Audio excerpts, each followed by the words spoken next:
तो स्टार्ट करने जा रहे हैं एग्रीकल्चर टॉपिक। एग्रीकल्चर टॉपिक में भी क्लासिफिकेशन ऑफ क्रॉप्स सबसे डिटेल में, पूरा डिटेल में, एक एक क्वेश्चन जो भी आया हुआ वो सारे डिस्कशन इसी एक ही लेक्चर में। तो देखिए स्टार्ट करते हैं। सबसे पहले पूछ रहा है व्हाट इज एग्रीकल्चर। एग्रीकल्चर से आप क्या समझते हो, एग्रीकल्चर है क्या? देखो एग्रीकल्चर जो शब्द है वो दो शब्दों से मिलकर बना है। एक तो अगार और दूसरा प्लस में कल्चर। एगार ये दोनों शब्द ही लैटिन के हैं, पहली बात तो याद रखें। एग्रीकल्चर है वो लैटिन का भाषा से यूज किया गया है। सर लैटिन में ही क्यों यूज करते हैं, और में यूज कर लेना चाहिए, हिंदी में कर दो, इंग्लिश में कर लो, और में कर लो, लैटिन में ही क्यों कर रहे? क्योंकि रीजन है, लैटिन लैंग्वेज है ना, लैटिन जो है वो एक डेड लैंग्वेज है। डेड लैंग्वेज वो होती है जिसमें एक शब्द का एक ही अर्थ निकलता है, अनेक अर्थ नहीं निकलते। जैसे हमारे यहाँ पर सूरज को सूर्य, दिनकर, रवि, सन बहुत सारे नामों से जाना जाता है। परंतु ये जो लैटिन लैंग्वेज है इसमें एक शब्द का एक ही अर्थ होता है, इसलिए पर्यायवाची अर्थ नहीं निकलते, अनेक अर्थ। इसलिए इसको यूज किया जाता है ताकि पूरे वर्ल्ड वाइड शब्दों का मतलब एक ही रहे, इसलिए लैटिन भाषा में ही लिखे जाते हैं। एग्रीकल्चर लैटिन भाषा में लिखा गया है, जो कि शब्दों को तोड़ने पे दो पार्ट में डिवाइड होता है, एगार और कल्चरा। एगार मतलब होता है सॉइल, कल्चरा मतलब होता है कल्टीवेशन। तो cultivation of soil is known as agriculture. Simple सी भाषा में कह दूं, कल्टीवेशन ऑफ सोइल, एगार मतलब क्या है, सोइल, और कल्चरा मतलब क्या है, कल्टीवेशन। कल्टीवेशन तो अब तुम ही बता दो, cultivation of soil is known as क्या, एग्रीकल्चर। तो लिख दो शॉर्ट में, cultivation of soil, cultivation of soil is known as agriculture. Agriculture, कोई डाउट है इसमें किसी को, एग्रीकल्चर किसे कहते हैं? सॉइल के कल्टीवेशन को सर एग्रीकल्चर कह दिया जाता है। एग्रीकल्चर होता है इसमें सिर्फ और सिर्फ सॉइल के अंदर ही को कहते हैं, नहीं इसमें कुछ एलाइड एक्टिविटीज भी है। सॉइल की जरूरत क्या पड़ी एलाइड एक्टिविटी की, देखो बहुत सी बार किसान क्रॉप का प्रोडक्शन कर रहा था, उस दौरान कोई भी प्राकृतिक आपदाएं आ गई। प्राकृतिक आपदाएं मतलब नेचर ने कुछ, मान लो फ्लड आ गई, बाढ़ आ गई, या कोई स्टॉर्म आ गया, उसकी वजह से उसकी पूरी फसल डिस्ट्रॉय होगी। अब उसको तो नुकसान हो गया, वो उसकी भरपाई कैसे करे, उसको पैसे की जरूरत है अपने रोजगार को चलाने के लिए, अपने बच्चों को पालने के लिए, अपने व्यवसाय को चलाने के लिए उसको पैसों की जरूरत पड़ेगी। तो उसने पैसे को जल्दी इनकम करने के लिए कुछ अलाइड एक्टिविटीज स्टार्ट करी। क्या स्टार्ट कर दी है? कुछ अलाइड एक्टिविटीज। सर ये अलाइड एक्टिविटी क्या होती है? देखिए मैं इसको रफ कर देता हूँ एक बार और फिर तुम्हें बताता हूँ अलाइड एक्टिविटीज। एग्रीकल्चर के साथ उसने कुछ अलाइड एक्टिविटी परफॉर्म करनी स्टार्ट करी, जिससे कि उसको इनकम हो सके और उसका नुकसान की भरपाई हो सके। Allied activity, activity sir allied activity क्या होती है? अलाइड एक्टिविटी एग्रीकल्चर के साथ साथ दूसरे कामों को अलाइड एक्टिविटी कहा जाता है। इसमें पहला, जैसे कि इसने एपीकल्चर करना स्टार्ट कर दिया। एपीकल्चर क्या होता है सर? मधुमक्खी पालन, मधुमक्खियों को पालना शहद के लिए, ठीक है सर। दूसरा और सर सेरिकल्चर। सेरिकल्चर का मतलब क्या होता है, बताओ तो। सेरिकल्चर का मतलब क्या होता है? सिल्क वोम का प्रोडक्शन करना, सिल्क के प्रोडक्शन के लिए। एपीकल्चर कीपिंग, मधुमक्खी का पालन करना ताकि शहद को बेचकर वो अपना खर्चा, इनकम को निकाल सके। सेरिकल्चर सिल्क वोम को पैदा करे, उससे सिल्क पैदा किया जा सके, इसलिए सेरिकल्चर स्टार्ट किया उसने। मुर्गी पालन, पोल्ट्री, पोल्ट्री भी स्टार्ट कर दिया, ठीक है सर, पोल्ट्री करने लग गया। डेयरी फार्मिंग भी कर दिया, डेयरी फार्मिंग भी कर सकता है वो साथ में। तो ऐसे ही काम करना। और क्या क्या आ सकता है बताओ? फिशरी भी आ सकता है सर, फिशरी, हाँ फिशरीज भी आ सकता है, फिशरीज हो गया। तो ये सारे काम, और क्रॉप प्रोडक्शन मेन था ही जिसमें लॉस हो गया, उसी वजह से तो इसने अलाइड एक्टिविटी, क्रॉप प्रोडक्शन तो है ही है।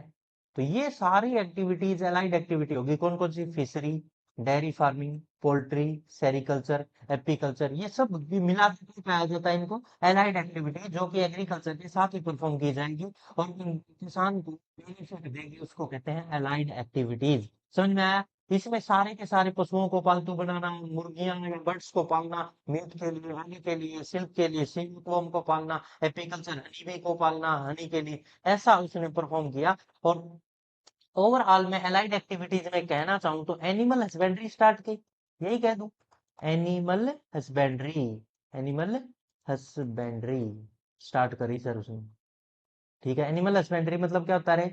पशुपालन सर, पशुपालन, पशुपालन स्टार्ट कर दिया उसने। क्या कर दिया? पशुपालन स्टार्ट कर दिया, ताकि उसको एग्रीकल्चर जो क्रॉप के प्रोडक्शन में जो लॉसेज हुए हैं उनको वो रेपनीस कर सके, उनकी भरपाई कर सके, इसलिए उसने ऐसा करना स्टार्ट किया। यहाँ तक बताओ किसी को कोई डाउट है? तो अब मैं तुम्हें पढ़ा रहा हूँ एग्रीकल्चर के बारे में। यहाँ तक अगर समझ में आया, कोई डाउट नहीं है, तो आराम से तुम समझ जाओगे। जैसे अब स्टार्ट करें। Agriculture is taken from the Latin word, बिल्कुल सही है। एगार मतलब एग्री, आगार का मतलब होता है सॉइल, और कल्चर मतलब होता है कल्टीवेशन। सॉइल के अंदर cultivation, cultivation of soil is known as agriculture. Simple सी भाषा में कहूँ तो एग्रीकल्चर इज आर्ट, एक कला है, साइंस है, विज्ञान है।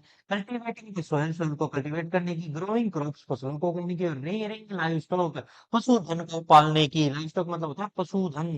क्या होता है भाई? पशु धन। जितने भी टाइप के गाय, भेड़, बकरी, सुअर, या भैंसे, ऊंट, या कोई काऊ, इनको पालतू बनाना क्या कहलाता है? लाइव स्टॉक, पशुओं का धन। उस और इस ये किसके अंदर आता है? लाइव स्टॉक एनिमल हस्बेंड्री में आता है। किसमें आता है रे?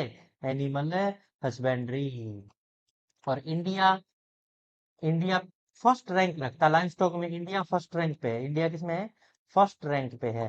फर्स्ट रैंक इंडिया का है लाइव स्टॉक में। पूरे लाइव स्टॉक में India world wide first rank पे। इतने ज्यादा पशु हैं, पालतू गाय रखे हैं, जितने और किसी देश में नहीं है। और सेकंड नंबर पे आता है ब्राजील। सेकंड नंबर पे कौन आता है लाइव स्टॉक में? ब्राजील। यहाँ तक कोई डाउट है किसी को?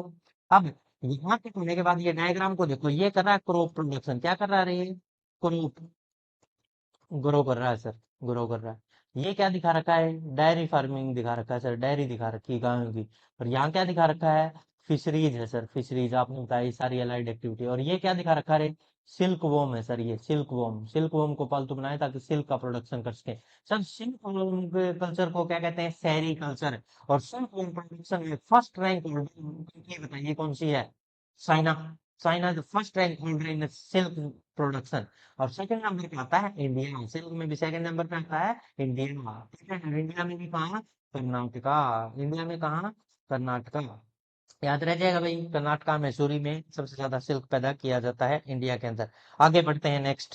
ऐसे ऐसे क्वेश्चन बहुत सारे बताता चलूंगा, जिनको नोट करते रहें, ताकि तुम्हारा कोई भी क्वेश्चन कहीं भी गलत ना हो जाए। अब बात करते हैं इवोल्यूशन। ह्यूमन ने कैसे इवोल्व किया? सबसे पहले ना, ह्यूमन ने एग्रीकल्चर करने से पहले, वो आदि मानव काल की बातें करता हूँ, सबसे पहले हंटिंग करता था, शिकार करता था। अब मैं तुमसे पूछूं, एग्रीकल्चर पहले आई, खेती करना पहले सीखा, या पशुओं को पालना पहले सीखा इंसान ने?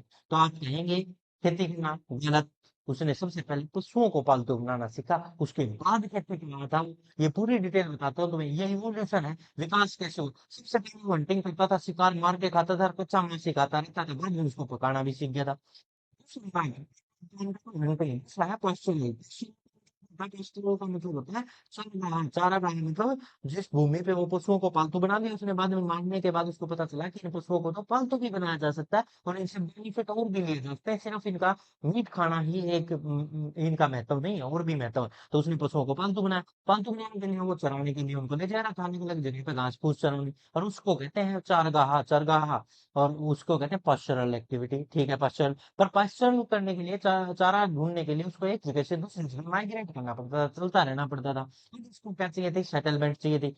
एक जब वो आदि मानव थे, वो गाय भैंसों को जब चराने ले जाते थे ना, तो वो कहाँ पे लेके जा रहे थे? नदी के पास पानी पिलाने ले जा रहे थे। तो नदियों के पास उन्होंने देखा कि यहाँ पे घास फूस सबसे ज्यादा डेवलप होता है, जैसी खा जाती है कुछ ही दिनों में फिर डेवलप हो जाता है। तो उनको पता चला कि सीड को अगर उगाया जाए तो उससे क्रॉप भी पैदा की जा सकती है। क्या क्या पैदा की जा सकती है? क्रॉप। तो तीसरे स्टेप की तरफ बढ़ गए, वो क्या? Crop production. उन्होंने क्या स्टार्ट कर दिया? Crop production. और उनका सेटलमेंट हुआ, वो एक जगह पे रहना स्टार्ट कर दिया, क्योंकि क्रॉप एक फसल को पकने में कम से कम 4 या 5 या 6 महीने तो लग ही जाते हैं। तो उनको सेटल होना भी आ गया, उनको एक जगह पे रहना भी सीख गए। उसके बाद उन्होंने देखा कि क्रॉप उनकी ज्यादा पैदा हो रही है, कहीं कहीं कहीं ज्यादा, तो ज्यादा होने पे उन्होंने आदान प्रदान स्टार्ट कर दिया। किसी के गेहूं से किसी के चावल, तो वो चावल उनको दे देते थे, गेहूं उनसे दे देते थे। ऐसे आदान प्रदान करके व्यापार भी स्टार्ट किया। धीरे धीरे क्या हो गया? व्यापार स्टार्ट। तो मैं तुम्हें बताना चाह रहा हूँ, 4 स्टेप हो गए। जो सबसे पहला स्टेप है वो क्या था? हंटिंग करते थे सर, हाँ हंटिंग। हंटिंग करी उन्होंने, शिकार करते रहते थे, कुछ नहीं। फिर उसके बाद पशुओं को पालतू बना के चराने लगे। फिर क्या हो गया? पास्चुरल एक्टिविटी परफॉर्म हो गई, पास्चुरल हो गया सर। फिर यहाँ सेटल नहीं थे, माइग्रेट करना पड़ता था, तो थर्ड स्टेप पे बड़े, क्रॉप कल्टीवेट कर ली उन्होंने, क्रॉप कल्टीवेशन हो गया। और क्रॉप कल्टीवेशन के बाद जो फोर्थ स्टेप था वो था ट्रेड। क्या था? ट्रेड, व्यापार भी स्टार्ट कर दिया, छोटा मोटा व्यापार, जैसे कि फसलों का आदान प्रदान, आपस में बंटवारा करना, बाटन विधि जिसको कहते हैं, उसका स्टार्ट किया।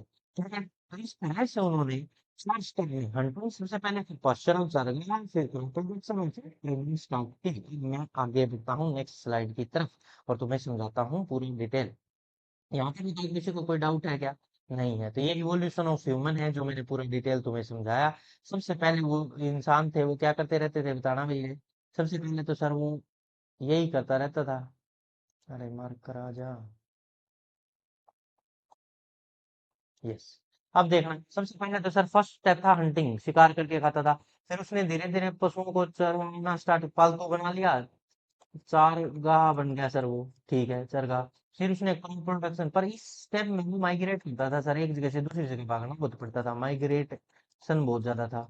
सेटल नहीं हुआ। और क्रॉप जो कल्चर थी, जो था उसके अंदर उसने क्या होगी, सेटलमेंट होगी उसकी, क्या होगी, सेटलमेंट होगी सर। सेटलमेंट यहाँ स्टार्ट हुई सर। और फिर सेटलमेंट होने के बाद फिर उसने एक जगह पे क्रॉप पैदा की, क्रॉप पैदा करने के बाद व्यापार स्टार्ट हो गया सर। व्यापार का मतलब बहुत बड़ा व्यापार नहीं, पैसे पूसे नहीं लेते थे वो। क्या था, जैसे मान लो सरप्लस पैदा हो गया, किसी एक बंदे ने गेहूं उगा रखी थी, ठीक है सर। दूसरे ने वहां पे मान लो चावल उगाए थे, ठीक है सर। चावल वाले को मान लो गेहूं थी ना, वो कितनी, 80 कुंटल पैदा होगी, कितनी होगी, 80 कुंटल। और चावल भी मान लो 80 कुंटल पैदा होगी, कितने हो गए, 80 कुंटल। और इन इसको जरूरत थी 80 कुंटल में से सिर्फ 20 कुंटल की। तो 20 कुंटल के बाद जो बच गया, 20 माइनस कर दो भाई, 20 कुंटल माइनस कर दो 80 में से, कितना बच गया, 60 कुंटल बच गया सर। ये 60 कुंटल क्या है, सरप्लस है। ऐसे ही इसको मान लो, इसका परिवार थोड़ा सा बड़ा था, इसको 30 कुंटल की जरूरत थी, कितने की जरूरत थी, 30 कुंटल की, पर पैदा कितना किया, 80। तो इसने 30 घटाए 80 में से, कितना बचेगा, 50 कुंटल। अब 50 कुंटल तो इसकी रिक्वायरमेंट है, और उसके अलावा जो एक्स्ट्रा बच गया इसके पास, ये नहीं, 30 तो इसकी रिक्वायरमेंट है, 50 बच गया एक्स्ट्रा। इन्होंने आदान प्रदान स्टार्ट कर दिया, इन्होंने देखा कि इनके पास अलग चीज है, तो इनसे गेहूं ले लिए और इनसे इन्होंने चावल ले लिए। ये आदान प्रदान ही क्या कहलाया, ट्रेड। ये व्यापार था, उस टाइम फसलों का आदान प्रदान करते थे आपस में। जो ज्यादा चीजें होती वो उसको दे देता, वो उसको दे देता, और खाने के लिए दोनों चीजों का पर्पज यूज कर लेते हैं। इस तरह से उन्होंने क्या सीखी, ट्रेडिंग, व्यापार करना भी थोड़ा बहुत सीख लिया। शुरुआत में तो वो अपने जीवन निर्वाह के लिए सिर्फ अपने अपने व्यवसाय के लिए, अपने जीवन निर्वाह के लिए फसलें पैदा करता था। फिर उसने थोड़ा ट्रेडिंग सीखी, उसके बाद वो सरप्लस पैदा करने लगा, एक्स्ट्रा पैदा करने लगा, ताकि उसका बंटवारा करके अपने आपस में समाधान ढूंढा जाए, व्यापार किया जाए। छोटा मोटा व्यापार ऐसा नहीं, बहुत बड़े व्यापार थे ऐसा। फिर सबसे पहले तो हंटिंग करता हुआ दिखा रखा, देखो यहाँ फर्स्ट डायग्राम में हंटिंग कर रहा है, मार के खा रहा है उसको। फिर उन्होंने देखो कल्टीवेशन, थर्ड स्टेप था क्रॉप कल्चर स्टार्ट किया। और फोर्थ स्टेप में इन्होंने ट्रेडिंग स्टार्ट कर दी थोड़ी बहुत, ठीक है, ये सब बातें समझ में आ गई। अगर मैं तुमसे एक क्वेश्चन पूछूं, सबसे पहला चारगाह है, माइग्रेशन है, पालतू बनाया, ये बात हो रही थी ना, पशुपालन किया उसने। तो पशुपालन में सबसे पहला पशु, मैं क्या कर रहा हूँ, सबसे पहला पशु कौन सा पाला जो कि दूध के लिए यूज किया गया है, एग्रीकल्चर में जिसका यूज था, सबसे पहला पशु कौन सा पाला गया, ये बताइए जल्दी। तो आपका आंसर आना होगा डॉग था sir.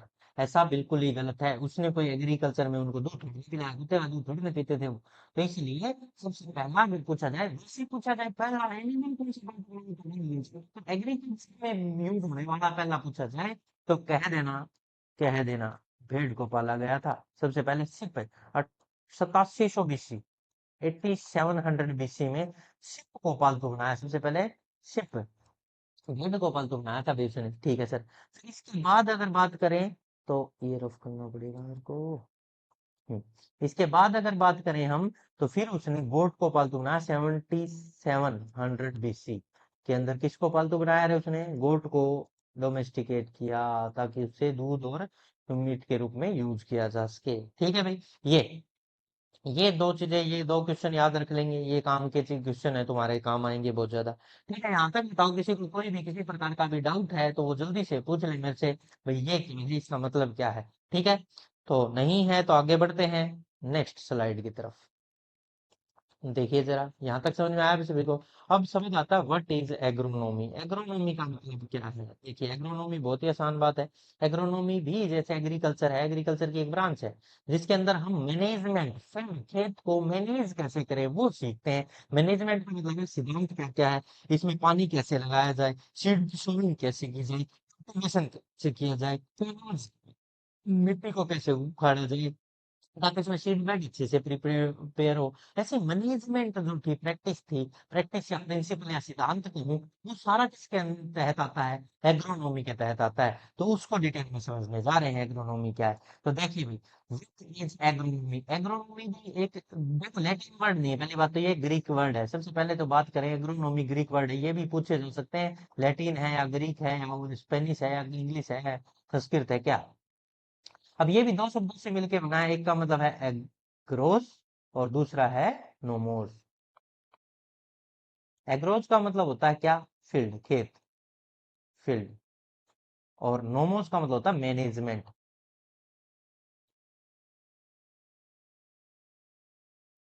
Management, management of field is known as agronomy. कह सकता हूँ क्या? Management of field is known as agronomy. इसमें कोई डाउट है किसी को? ग्रीक वर्ड है, फील्ड, एग्रोनॉमी तो फील्ड होता है, नोमोस मतलब मैनेजमेंट होता है। तो management of field is known as agronomy. Agronomy is branch of agriculture science. Agriculture science की ही एक ब्रांच है, जिसके अंदर हम प्रैक्टिस करना, कल्टीवेशन की प्रैक्टिस और मैनेजमेंट और प्रिंसिपल्स के बारे में पढ़ते हैं। तो देखिए, agronomy is derived from Greek word agros means field and nomos means management. Management field is known as agronomy. It is defined as the agricultural science deals with principles practice of crop production. ये एक agriculture science की वो branch है जिसके अंदर हम पढ़ते हैं प्रिंसिपल मतलब सिद्धांत, और प्रैक्टिस मतलब उसको किया कैसे जाए, इस क्रॉप प्रोडक्शन को बढ़ाया कैसे जाए, इनके बारे में पढ़ेंगे किसमें? एग्रोनॉमी के अंदर। यहाँ पे देखिए, ये क्या कर रहे हैं? क्या कर रहे हैं? पेडी की, पेडी का क्या कर रहे हैं सर? प्लांटेशन, प्लांटेशन, इसको रोपण कर रहे हैं, प्लांटेशन कर रहे हैं। नर्सरी से प्लांट जो पौध तैयार किए गए उनको लाया गया है और उनको उगाया जा रहा है। जून जुलाई के महीने में जो पेडी है, इसकी क्या की जाती है रे? शोइंग की जाती है। और यहाँ पे कोई सीड को ग्रो करके दिखाया जा रहा है, सीड ग्रो होता हुआ नजर आ रहा है। और यहाँ पे ये स्प्रिंकलर मेथड है, ये कौन सा मेथड है? स्प्रिंकलर, फुहारा मेथड से तो सिंचाई, इरिगेशन करके दिखाया जा रहा है। ठीक है, तो ये सारे मैनेजमेंट कहाँ होते हैं, किसके अंदर होते हैं? एग्रोनॉमी के अंदर। तो आगे बढ़ते हैं नेक्स्ट स्लाइड की तरफ, थोड़ा सा रिवाइज करते हैं कि हमने अभी तक पढ़ा क्या। थोड़ा सा देखते हैं कि अब तक हमने दो, एग्रीकल्चर और एग्रोनॉमी के बारे में पढ़ा, तो उसके लिए थोड़े से शॉर्ट नोट। और तुम भी है ना, कॉपी पेन लेके बैठा करो, और हर बार हर रोज कहूंगा कि साथ साथ क्या बनाया करो? शॉर्ट नोट्स तैयार किया करो, अपने शॉर्ट नोट्स तैयार करेंगे भाई सभी। जो भी पढ़ो उसी के शॉर्ट नोट्स हों। अब हमने 2 या 3 स्लाइड में जो पढ़ा उसको एक पेज में कैसे लाया जाए वो देख लीजिए। इस तरह से आपको शॉर्ट नोट बनाने। एग्रीकल्चर एक लैटिन वर्ड है, एगार मतलब सोइल होता है, कल्चर मतलब cultivation, cultivation of soil is known as agriculture. Evolution of human में एग्रीकल्चर में क्या क्या किया? सबसे पहला स्टेप था हंटिंग, दूसरा स्टेप सर्पस्टरल, चरगाह, चरने देता था पशुओं को, और थर्ड स्टेप था क्रॉप कल्टीवेशन, कल्चर, और फोर्थ जो स्टेप था वो ट्रेडिंग था। ये कंप्लीट हो गया इवोल्यूशन। इसके बाद हमने थर्ड स्लाइड में पढ़ा एग्रोनॉमी। एग्रोनॉमी एक ग्रीक वर्ड है, एग्रो मतलब फील्ड होता है, नोमोज मतलब management, management of field is known as agronomy. तो इस तरह शॉर्ट नोट भी तैयार हुए तीनों स्लाइड के। तो एक ही छोटी सी जगह में जब 5-10 स्लाइड बना सकते हो आप, अगर शॉर्ट नोट बनाएंगे, शॉर्ट नोट्स को दीवारों पे लगा दो ताकि एग्जाम के टाइम उनको रिवाइज किया जा सके। दीवार पे सामने उठते वक्त उस पे नजर जाएगी, नजर जाएगी तो याद होगा, और याद होगा तो एग्जाम क्रैक होगा। अरे समझ में आ रहा है भाई सभी को? बहुत बढ़िया। नेक्स्ट स्लाइड की तरफ बढ़ा जाए। समझ में आ रहा है सभी को शॉर्ट नोट क्यों जरूरी है और कहाँ उनको लगाने चाहिए? ये बहुत जरूरी है। उसमें नहीं होने चाहिए सोते उठते बैठते, सब हर टाइम उनको रिवाइज किया जा सके। ठीक है भाई। और जब वो याद हो जाए, वहां से उस स्लाइड को हटाओ, नेक्स्ट पेज चिपकाओ। एक एक पेज का पूरा समाधान करते चलो साथ साथ। ठीक है जी। नेक्स्ट है क्लासिफिकेशन ऑफ क्रॉप। हमारा जो नेक्स्ट टॉपिक आ रहा है, क्लासिफिकेशन ऑफ क्रॉप्स आ रहा है। सर क्लासिफिकेशन किस बेस पे किया जाएगा?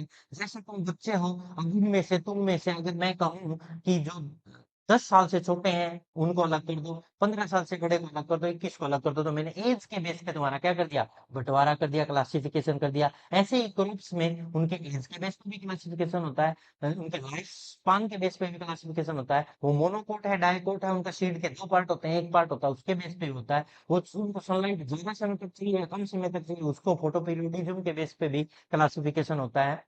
लाइनियल, पेरिनियल, एनुअल, वो एक साल में अपनी फसल को दे रहे हैं, 2 में दे रहे हैं या 3 में देते हैं, इस बेस पे भी क्लासिफिकेशन होता है। तो बहुत सारे डे नेचुरल प्लांट है, long day plant, short day plant, या फिर मोनोकोट, डाइकोट, और भी बहुत से तरह के क्लासिफिकेशन होते हैं। रेन से इरिगेटेड है या फिर नॉन इरिगेटेड एरिया में होने वाला है। ऐसे बहुत सारे क्लासिफिकेशन जिनको हम फुल डिटेल में अभी इसी लेक्चर में डिस्कस कर रहे हैं। तो चलिए स्टार्ट करते हैं क्लासिफिकेशन ऑफ क्रॉप। क्रॉप के क्लासिफिकेशन में जैसे अनाज है जिनको सीरियल्स कहा जाता है, दाने हैं उनको पल्सेस कहा जाता है, ऐसे ये भी क्लासिफिकेशन है, तो इन पे चर्चाएं करने जा रहे हैं। तो देखते जाएं मेरे साथ साथ। नेक्स्ट स्लाइड की तरफ बढ़ते हैं। सबसे पहले बेस्ड ऑन ओंटोजेनी, ओंटोजेनी का मतलब होता है जीवन चक्र, जीवन चक्र के बेस पे क्लासिफिकेशन किया गया है। और ये क्लासिफिकेशन क्या है देखते रहे मेरे साथ, मैं समझा रहा हूँ तुम्हें क्या है। देखिए भाई, सबसे पहले कहा गया एनुअल क्रॉप। एनुअल क्रॉप का मतलब होता है वार्षिक, हिंदी में बोले तो वार्षिक, एक वर्षीय, जो एक ही साल में अपनी फसल दे के जाए, उस क्रॉप को एनुअल क्रॉप कहा जाता है। सर एक साल बोलो या एक सीजन बोलो? एक सीजन बोल। वन ग्रामीण सीजन में कोई भी प्लांट ग्रो करता है, मतलब वेजिटेटिव ग्रोथ करता है, ग्रो करना वेजिटेटिव ग्रोथ। फिर सीजन आता है, रिप्रोडक्टिव मतलब फ्लावरिंग आती है, और उसके बाद में सीड दे के चला जाता है और अपनी लाइफ पूरी कर लेता है, लाइफ स्पान या लाइफ साइकिल कहेंगे हम। लाइफ साइकिल क्या होती है सर, थोड़ा सा बताऊंगे? देखो ये लिखा है यहाँ जीवन चक्र, जीवन चक्र का मतलब होता है life cycle. Life cycle, life cycle कहाँ से कहाँ चलती है सर? सीड टू सीड चलती है भाई। कहाँ से कहाँ चलती है? Seed to seed. सर मतलब नहीं समझ में आ रहा, अभी बताता हूँ। देखो सीड टू सीड कैसे चलती है? सीड से लेकर सीड कितने समय को जीवन चक्र कहा जाता है। जैसे मान लीजिए मेरे पास एक बीज है, ये सीड है, ये क्या है? एक सीड है, और मैंने इसको मिट्टी में लगा दिया। थोड़े ही समय बाद में क्या देखूंगा, पानी दिया मैंने इसको, हवा पानी मॉइस्चर नमी सब मिली, तो मैंने देखा कि जो ये सीड मैंने उगाया था, उसके नीचे क्या निकलने लगी? छोटी छोटी रूट आने लगी सर, और ऊपर छोटा सा क्या आने लगा? अंकुर आने लगा। तो और ये सोइल के अंदर ऐसा ऐसा हो रहा है सर, ठीक है। और इसके बाद जो नेक्स्ट स्टेज में देखूंगा, क्या देखूंगा? मैं देखूंगा कि इस सीड से तो एक प्लांट पैदा हो रहा है, निकल के आया मिट्टी से, हाँ जी। और उस प्लांट के तो लीफ आ रहे हैं। उस प्लांट के क्या आ रहे हैं? धीरे धीरे छोटे छोटे लीफ आ रहे हैं सर, ठीक है। उस प्लांट के क्या आने लगे? लीफ आने लगे, ठीक है भाई, लीफ आ रहे हैं। और उसके बाद जो मैं नेक्स्ट स्टेज की तरफ बढ़ूंगा, तो मैं क्या देखूंगा पता है? उसी सीड से क्या हो रहा है? अब उसके ऊपर फ्लावरिंग भी आनी स्टार्ट हो जाएगी। क्या आनी स्टार्ट हो जाएगी रे उसके ऊपर? फ्लावरिंग भी आना स्टार्ट हो जाएगा। उसके लीफ तो आए आए, अब उसके क्या लगने लग गए? ऊपर फ्लावर भी लगने लग गए सर। बहुत अच्छे, अब फ्लावर भी आने लग गए उसके, बहुत अच्छे। फ्लावरिंग होने लगी, लीफ आ ही चुके हैं उसके, बहुत बढ़िया।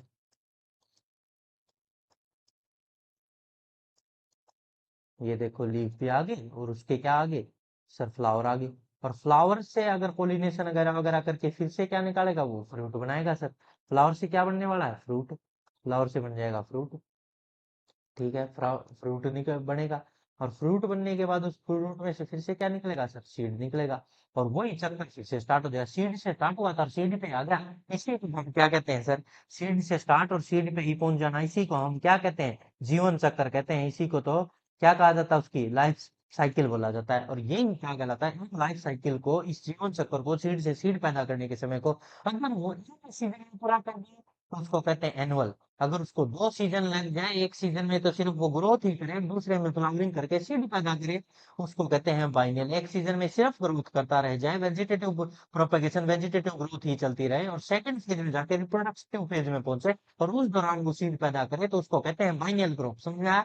और इस बाइनल के बाद अब नेक्स्ट जो प्लांट है, द्विवर्षीय भी कह देते हैं, पर वर्ष 2 से मतलब नहीं है, 2 सीजन होने चाहिए। चाहे वो एक ही साल के अंदर पूरे हों सीजन, चाहे वो 2 साल के अंदर पूरे हों, चाहे उसको कितनी साल लग जाए। बाइनल का मतलब होता है 2 सीजन, न कि 2 वर्ष। वैसे हिंदी में उसको द्विवर्षीय बोला जाता है, और हिंदी में एनुअल का मतलब क्या होता है? एक वर्षीय, वार्षिक या एक वर्षीय कहा जाता है। जबकि वो एक वर्ष से मतलब नहीं है, उसका मतलब एक सीजन से होता है। एक सीजन चाहे वो 3 महीने का हो, 4 का हो, 5 का हो, 6 का हो या साल का हो, उसको कोई मतलब नहीं होता, वो एनुअल कहलाएगा। पर वो ग्रो एक ही बार करेगा उस पूरी ईयर में, इसलिए उसको एक वर्षीय या वार्षिक बोला जाता है। द्विवार्षिक उसको बोला जाता है, बाइनियल या द्विवार्षिक, जिसको एक सीजन में तो ग्रोथ करे, दूसरे सीजन में उसकी फ्लावरिंग करके उससे सीड निकले, उसको बाइनियल बोला जाता है। पेrennial सन, जो सालों साल खड़े रहे और हर साल फ्रूट देते हो, हर साल सीड देते हो, उनको जो बड़े बड़े प्लांट होते हैं, जैसे मैं बात करूं आम का पेड़, पीपल का पेड़, नीम का पेड़, बरगद का पेड़, कोकोनट का पेड़,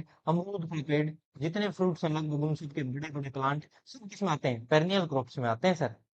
ठीक है जी, ये एग्जांपल हो गए। बाइनल के भी एग्जांपल थोड़े बाइनल वो होते हैं जो एक सीजन में तो ग्रोथ करे। जैसे मैंने पत्ता गोभी उगाई, पत्ता गोभी उगाई तो उसको अगर काट लिया जाए फर्स्ट सीजन में, कट करके खा लो उसको, कच्चा ठीक है। अगर उसको छोड़ दिया जाए एक सीजन में, नेक्स्ट सीजन में आने दिया जाए, तो उसके अंदर से एक डंठल निकलता है, उस डंठल से फिर फ्लावरिंग होती है, ऊपर जाके फूल लगते हैं और फ्लावर से सीड होते हैं। क्या पत्ता गोभी के भी बीज होते हैं? हाँ, बीज होते हैं। तो क्या तुमने देखे देखे होंगे, जरूर देखे होंगे। और वो कैसे बनते हैं? फूल के अंदर बनते हैं, बीज आएगा नहीं, फूल के अंदर। और फूल मुझे भी फूल पालन में सर लगते हैं। अगर उसको एक सीजन में काटा ना जाए, उसको यूज ना किया जाए, उसको छोड़ दिया जाए, और देखना है तो ये देख भी लेना छोड़ के, उसके अंदर से एक डंठल निकलेगा उस पत्ता गोभी में से, और उसके फूल पत्ते और फ्लावर और सब लगेंगे। जैसे मूली के अंदर होता है, मूली को छोड़ दिया जाए पकने के लिए, तो उसमें सोगरी फलियां लगती हैं, और उन फलियों की सब्जियां भी बनाई जाती हैं, और उनमें सीड निकलते हैं। मूली हो गया, कैबेज हो गया, कैरेट हो गया, ओनियन हो गया, बीट रूट हो गया, ये सारे किसके, शुगर केन भी बाइनियल में आता है। तो ये सारे किस में आते हैं? बाइनियल में।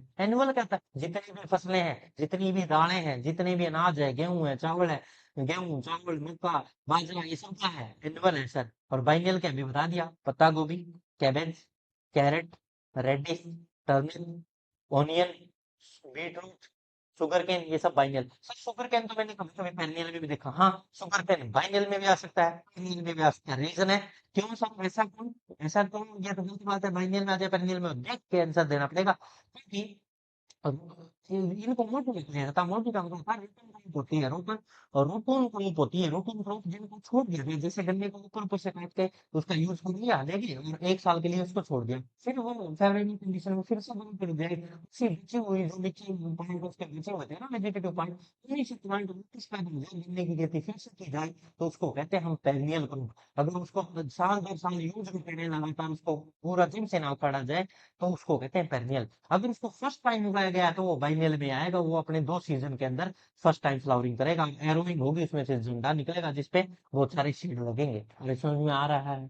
यहाँ तक बताओ, कोई बाइनियल एनुअल पेरिनियल पढ़ाया और इसका डिटेल समझाया, लाइफ साइकिल क्या होती है, सीड से सीड तक दोबारा आने के चक्कर को जीवन चक्र या लाइफ साइकिल कहा जाता है सर। वो एक सीजन में पूरा करे तो एनुअल, 2 सीजन लगा दे उसको पूरा करने में तो बाइनियल, और बहुत लगातार हर साल ये उगता रहे तो पेरिनियल। अरे एग्जाम्पल के साथ साथ पूरा याद हो रहा है, बहुत बढ़िया।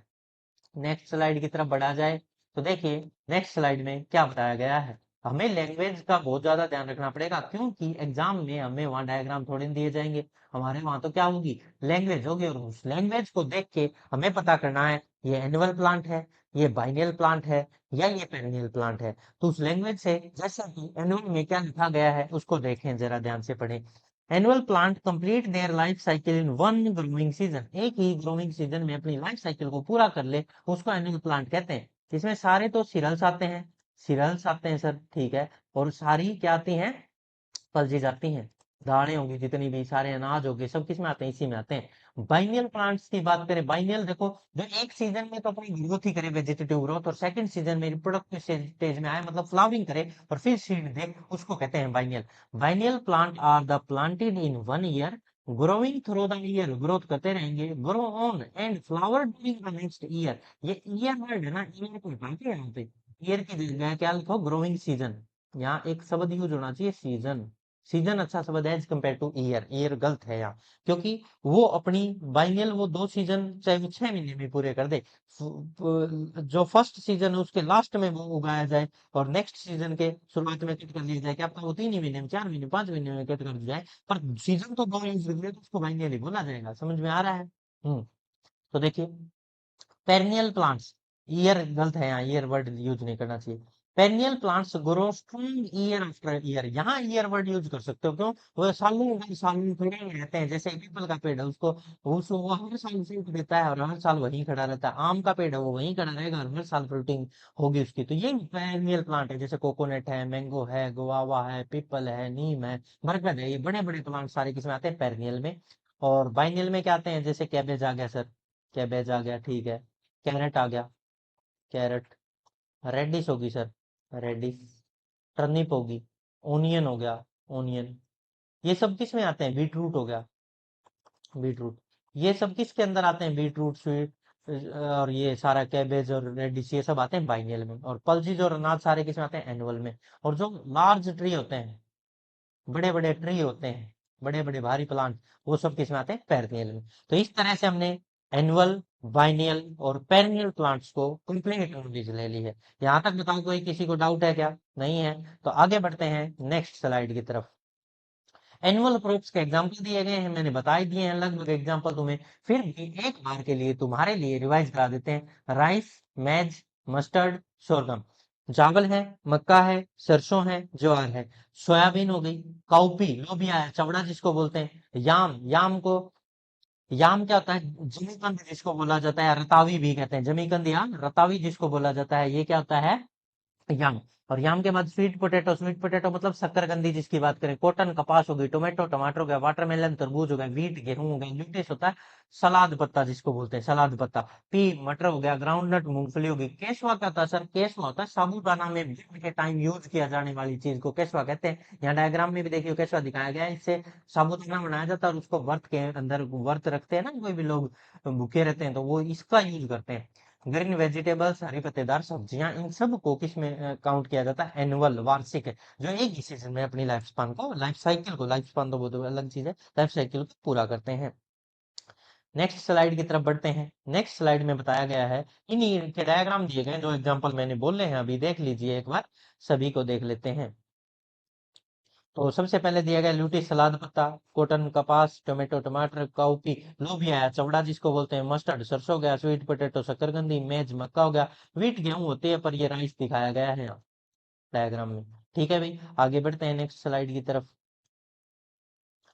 हाँ, ये तो थे एनुअल के। अब ये बाइनियल के डायग्राम दे रखा है अभी, ये जो डायग्राम है ये बाइनियल को रिप्रेजेंट कर रहा है। आपको कैसे पता सर? मेरे को पता है, क्योंकि बाइनियल में कैबेज आता है, कैरेट आती है और ओनियन आता है। ये कैबेज कैरेट और ओनियन के फ्लावर दिखाए। कैबेज सर पत्ता गोभी फूल कहाँ का होता है? मैंने अभी तो समझाया था तुम्हें, ये कैबेज है।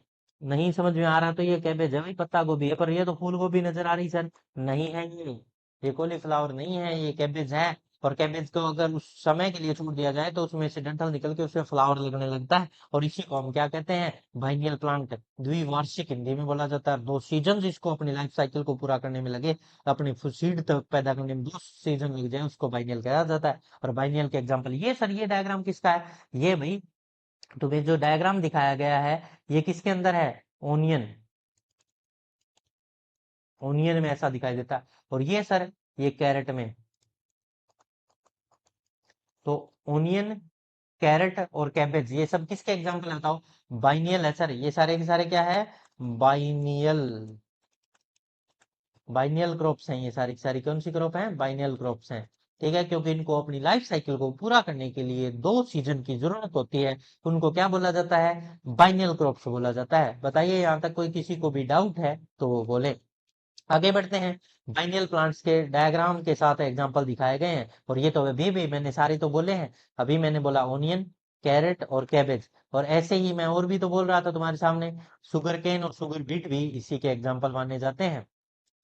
तो बीट रूट, चुकंदर जिसको बोलते हैं, शुगर केन, गन्ना और शुगर बीट इसके एग्जाम्पल हैं। और एक खास बात बताऊं तुम्हें यहाँ अजीब सी, जो ये शुगर क्रॉप भी कहलाती है, ये दो जो नीचे दी गई हैं, शुगर केन और शुगर बीट, दोनों में शुगर वर्ड है और ये शुगर क्रॉप कहलाती हैं।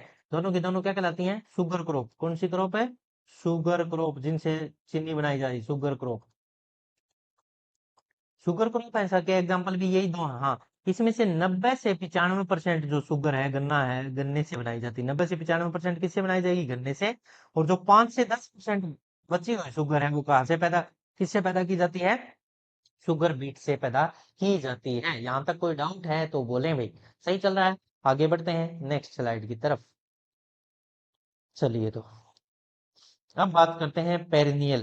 पेरिनियल में क्या आते हैं? जो बड़े बड़े प्लांट है सर, जो सालों साल खड़े रहते हैं और फ्रूट देते रहते हैं, उनको पेरिनियल प्लांट्स कहा जाता है। जैसे आपने कहा मैंगो, कोकोनट, नीम, पीपल, बरगद, बनाना, नेपियर ग्रास। नेपियर ग्रास क्या होता है सर? ये हाथी घास होती है, ये सालों साल खड़ी रहती है और फिर से हरी हो जाती है। हाथी घास कहा जाता है। बहुत बड़ी बड़ी घास होती है, ज्वार जैसा नजर आती है, इसको हाथी घास के नाम से जाना जाता है, नेपियर ग्रास। और ये पेरिनियल क्रॉप का एक एग्जाम्पल है, याद रखेंगे।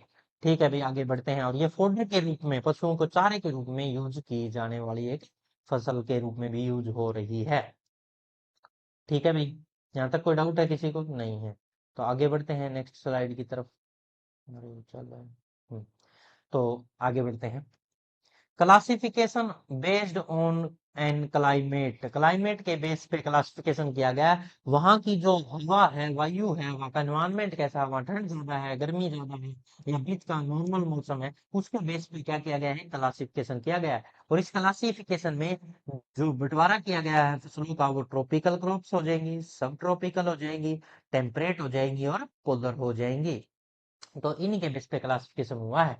तो अब जो सबसे पहले अगर मैं बात करूं ट्रॉपिकल की, तो ट्रॉपिकल जो एरिया है सर, ट्रॉपिकल में कौन सा एरिया आता है? देखो मैं तुम्हें एरिया वाइज बताता हूँ ट्रॉपिकल में कौन कौन से एरिया आते हैं। ट्रॉपिकल में आता है एक तो अपना जो केरला हो गया, कर्नाटका हो गया, ये सब। केरला, केरला, केरला, कर्नाटका,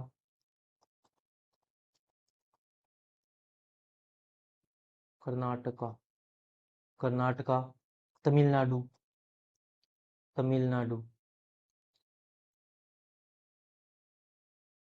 ये सब तमिलनाडु, केरला, कर्नाटका, ये सब किस में आते हैं भाई? आंध्र प्रदेश भी आ गया इसमें। एपी बोल देता हूँ शॉर्ट में, एपी, आंध्र प्रदेश। ये सब किसके अंदर आते हैं? सारे के सारे ट्रॉपिकल रीजन है। ट्रॉपिकल रीजन होता है सर, यहाँ गर्मी बहुत ज्यादा होती है। क्या होती है? गर्मी बहुत ज्यादा होती है, बहुत हाई गर्मी होती है यहाँ पे। और गर्मी में जो प्लांट्स ग्रो करेंगे उनको ट्रॉपिकल प्लांट कहा जाएगा। क्या कहा जाएगा उनको? ट्रॉपिकल। यहाँ पे राइस अच्छा खासा होता है, शुगर केन भी होती है सर, ज्वार भी होती है, और काउपी। काउपी मतलब क्या था? लोबिया चवड़ा जिसको बोलते हैं, ये फॉडर क्रॉप है। ज्वार भी फॉडर क्रॉप है। शुगर केन एक शुगर क्रॉप मानी जाती है, या कमर्शियल प्रोडक्शन के लिए यूज की जाती है। और राइस तो सीरियल्स में आती है। तो ये सारे उगाए जाते हैं। सर अब बात करें, यहाँ पे ट्रॉपिकल रीजन में सबसे ज्यादा होता है, तो सबसे ज्यादा जो प्रोडक्टिविटी है, प्रोडक्टिविटी किसकी सबसे ज्यादा? प्रोडक्टिविटी, प्रोडक्टिविटी किसकी? Of rice. राइस की प्रोडक्टिविटी की बात करूं, चावल है, पेडी धान कहाँ होती है सर? तो बोल देंगे तमिलनाडु में। तमिलनाडु में सबसे ज्यादा क्या होती है प्रोडक्टिविटी किसकी? राइस की सर। और शुगर केन की पूछे तो भी इसी की होती है। अच्छा, शुगर केन की बता रहे हो? यहाँ शुगर केन ज्यादा इंपॉर्टेंट है राइस से, तो शुगर केन, शुगर केन। और सर सब ट्रॉपिकल जो एरिया है जहाँ पे और कौन कौन से स्टेट्स आते हैं? पंजाब, हरियाणा, पंजाब, हरियाणा, यूपी, उत्तर प्रदेश, एमपी, मध्य प्रदेश, ये सब किस में आते हैं? सब ट्रॉपिकल रीजन में आते हैं। देखो सर राइस वहां भी लिख रखा आपने, यहाँ भी। कपास अलग लिख दिया, और शुगर केन भी यहाँ भी आएगा। Sugar cane, sugar cane production, सबसे ज्यादा प्रोडक्शन की बात करूँ ना, शुगर केन के प्रोडक्शन की बात करूँ, तो सबसे ज्यादा यूपी में होता है, सबसे ज्यादा यूपी में होता है। देखो प्रोडक्शन की बात करूँ शुगर केन की, तो यूपी। और अगर प्रोडक्ट उत्पादकता की बात करूँ भाई, कम एरिया होते हुए ज्यादा उत्पाद जो ले रहा है वो है तमिलनाडु। तमिलनाडु में क्या हो रही है? प्रोडक्टिविटी अच्छी है। जबकि प्रोडक्शन है, एरिया वाइज मापा जाए या बहुत ज्यादा पैदा ओवरऑल कौन कर रहा है? तो यूपी, उत्तर प्रदेश सबसे ज्यादा पैदा कर रहा है। क्योंकि यहाँ की जो सोइल है वो एल्वियर सोइल है, जलोढ़ मिट्टी है। क्यों है? क्योंकि वो नदियों से बह बह के आ रही है, और वो सबसे ज्यादा उपजाऊ है, तो वहां पे अच्छे से हो सकती है कोई भी क्रॉप। ठीक है जी। टेम्परेट रीजन, टेम्परेट मतलब होता है जहाँ ठंड है, जहाँ पे बहुत ज्यादा ठंड पड़े उस एरिया को टेम्परेट रीजन कहा जाता है। और टेम्परेट रीजन में आने वाले जो स्टेट्स हैं उनके नाम बोले जाएं तो जम्मू कश्मीर है सर, जम्मू एंड कश्मीर, जम्मू कश्मीर हो गया। और बताओ, उत्तराखंड हो गया। और बताओ क्या हो गया? एचपी हो गया, एचपी शॉर्ट में लिख देता, हिमाचल प्रदेश। उत्तराखंड हो गया सर, यूके, उत्तराखंड, उत्तराखंड हो गया। और गंगोत्री रीजन है ना सारा का सारा, गंगोत्री, गंगोत्री, गंगोत्री का जो एरिया है वो सारा टेम्परेट में आता है। इसमें सबसे ज्यादा वीट, गेहूं, बार्ले, ओट, जई, ग्राम, चना, पोटेटो, आलू, आलू इंपॉर्टेंट है भाई, कहाँ पे होते हैं? टेम्परेट रीजन में ही ज्यादा होते हैं। होते तो सब जगह हैं, पर टेम्परेट रीजन में सबसे ज्यादा होते हैं। पोलर एरिया वो होता है जहाँ पे लाइफ ज्यादा एग्जिस्ट नहीं करती, क्योंकि ये फ्रोजन एरिया है, बर्फ होती है जहाँ पे, सिर्फ क्या मिले? बर्फ मिले। यहाँ पे एनिमल के नाम पे तो सिर्फ और सिर्फ पोलर बियर देखने को मिलते हैं। और प्लांट्स का नाम लिया जाए तो पाइन ट्री, चीड़ के बड़े बड़े पेड़, और पास्चरल ग्रासेज जैसे नेपियर ग्रास वगैरह वगैरह, ऐसा कुछ ग्रासेज मिलती हैं। और कुछ यहाँ पे ज्यादा वनस्पति पेड़ पौधे नहीं पाए जाते, उसको पोलर ग्रुप कहा जाता है। Only some plants like as a pine tree ही मिलते हैं, और एनिमल के नाम पे पोलर बियर ही यहाँ पे देखने को मिलता है। ठीक है भाई। तो ट्रॉपिकल, सब ट्रॉपिकल, टेम्परेट और पोलर, सब समझ में आया? ट्रॉपिकल वो है जहाँ पे बहुत ज्यादा गर्मी पड़ती है, जो साउथ एरिया हमारा नीचे का एरिया भारत का। और सब ट्रॉपिकल की बात करें तो मिड एरिया है जो इंडिया का, जैसे पंजाब हरियाणा यूपी एमपी ये आते हैं। और टेम्परेट की बात करें तो ऊपर का एरिया बिल्कुल बर्फ हिमालय के नजदीक जो लगता है, जम्मू कश्मीर हो गया, उत्तराखंड हो गया, हिमाचल प्रदेश हो गया, जहाँ पहाड़ियां ही पहाड़ियां, उसको कहते हैं टेम्परेट रीजन। और पोलर तो जहाँ उन पहाड़ियों के भी सबसे ऊपर टॉप पे जाओगे, जहाँ बर्फ एकदम जमी पड़ी है, उसको पोलर रीजन बोला जाता है। तो उनके बेस पे जो करूँ वहां पे उगाई जाती है, उनका फुल डिटेल मैंने बताया। अब नेक्स्ट स्लाइड की तरफ बढ़ते हैं। यहाँ तक कोई डाउट है किसी को? नहीं है तो देखिए आगे बढ़ते हैं। Classification based on growing season. Growing season के बेस पे क्लासिफिकेशन, भाई किस तरह से किसी फसल को उगाया गया है, कौन कौन से ग्रोइंग सीजन में वो लगती है, उस बेस पे क्लासिफिकेशन देख लीजिए। तो देखते हैं। नेक्स्ट स्लाइड हमारी जो आ चुकी है, खरीफ की क्रॉप की बात कर रहा है। खरीफ क्रॉप, खरीफ क्रॉप में क्या है खास बातें, उनको पढ़ते हैं। खरीफ जो खरीफ है सर, वो उगाई कब जाती है, उसकी सोइंग कब होती है, हार्वेस्टिंग कब होती है? तो पहली बात तो खरीफ जो की क्रॉप है, इसको और नामों से भी जाना जाता है। रेनी सीजन क्रॉप, रेनी क्रॉप भी बोलते हैं इसको, बारिश के टाइम होने वाली क्रॉप। और भी बोला जाता है सर कुछ, हाँ मानसून, मानसून के नाम से भी इसको जाना जाता है। मानसून क्रॉप भी बोलते हैं इसको। सर ऐसा क्यों? क्योंकि मानसून जब आता है और बहुत ज्यादा बारिश होती है, उस टाइम ये फसलें होती हैं। जैसे कि धान पेडी, सबसे पहला एग्जांपल से ही समझ जाओगे धान। ये जून जुलाई के अंदर इनकी सोइंग। अब सर खरीफ की बात करें, सोविंग बता दो इसकी कब होती है, सोविंग। सोविंग की बात करते हैं तो कब होती है भाई इसकी सोविंग? जून जुलाई में सर, जून और जुलाई में जाके होती है सोविंग। और इसकी जो हार्वेस्टिंग की बात करें तो कब होती है भाई, इसकी हार्वेस्टिंग की बात कर लेते हैं। हार्वेस्टिंग, हार्वेस्टिंग, इसकी हार्वेस्टिंग कब होती है, जब इसकी कटाई कब होती है, जाके सितंबर और अक्टूबर में होगी।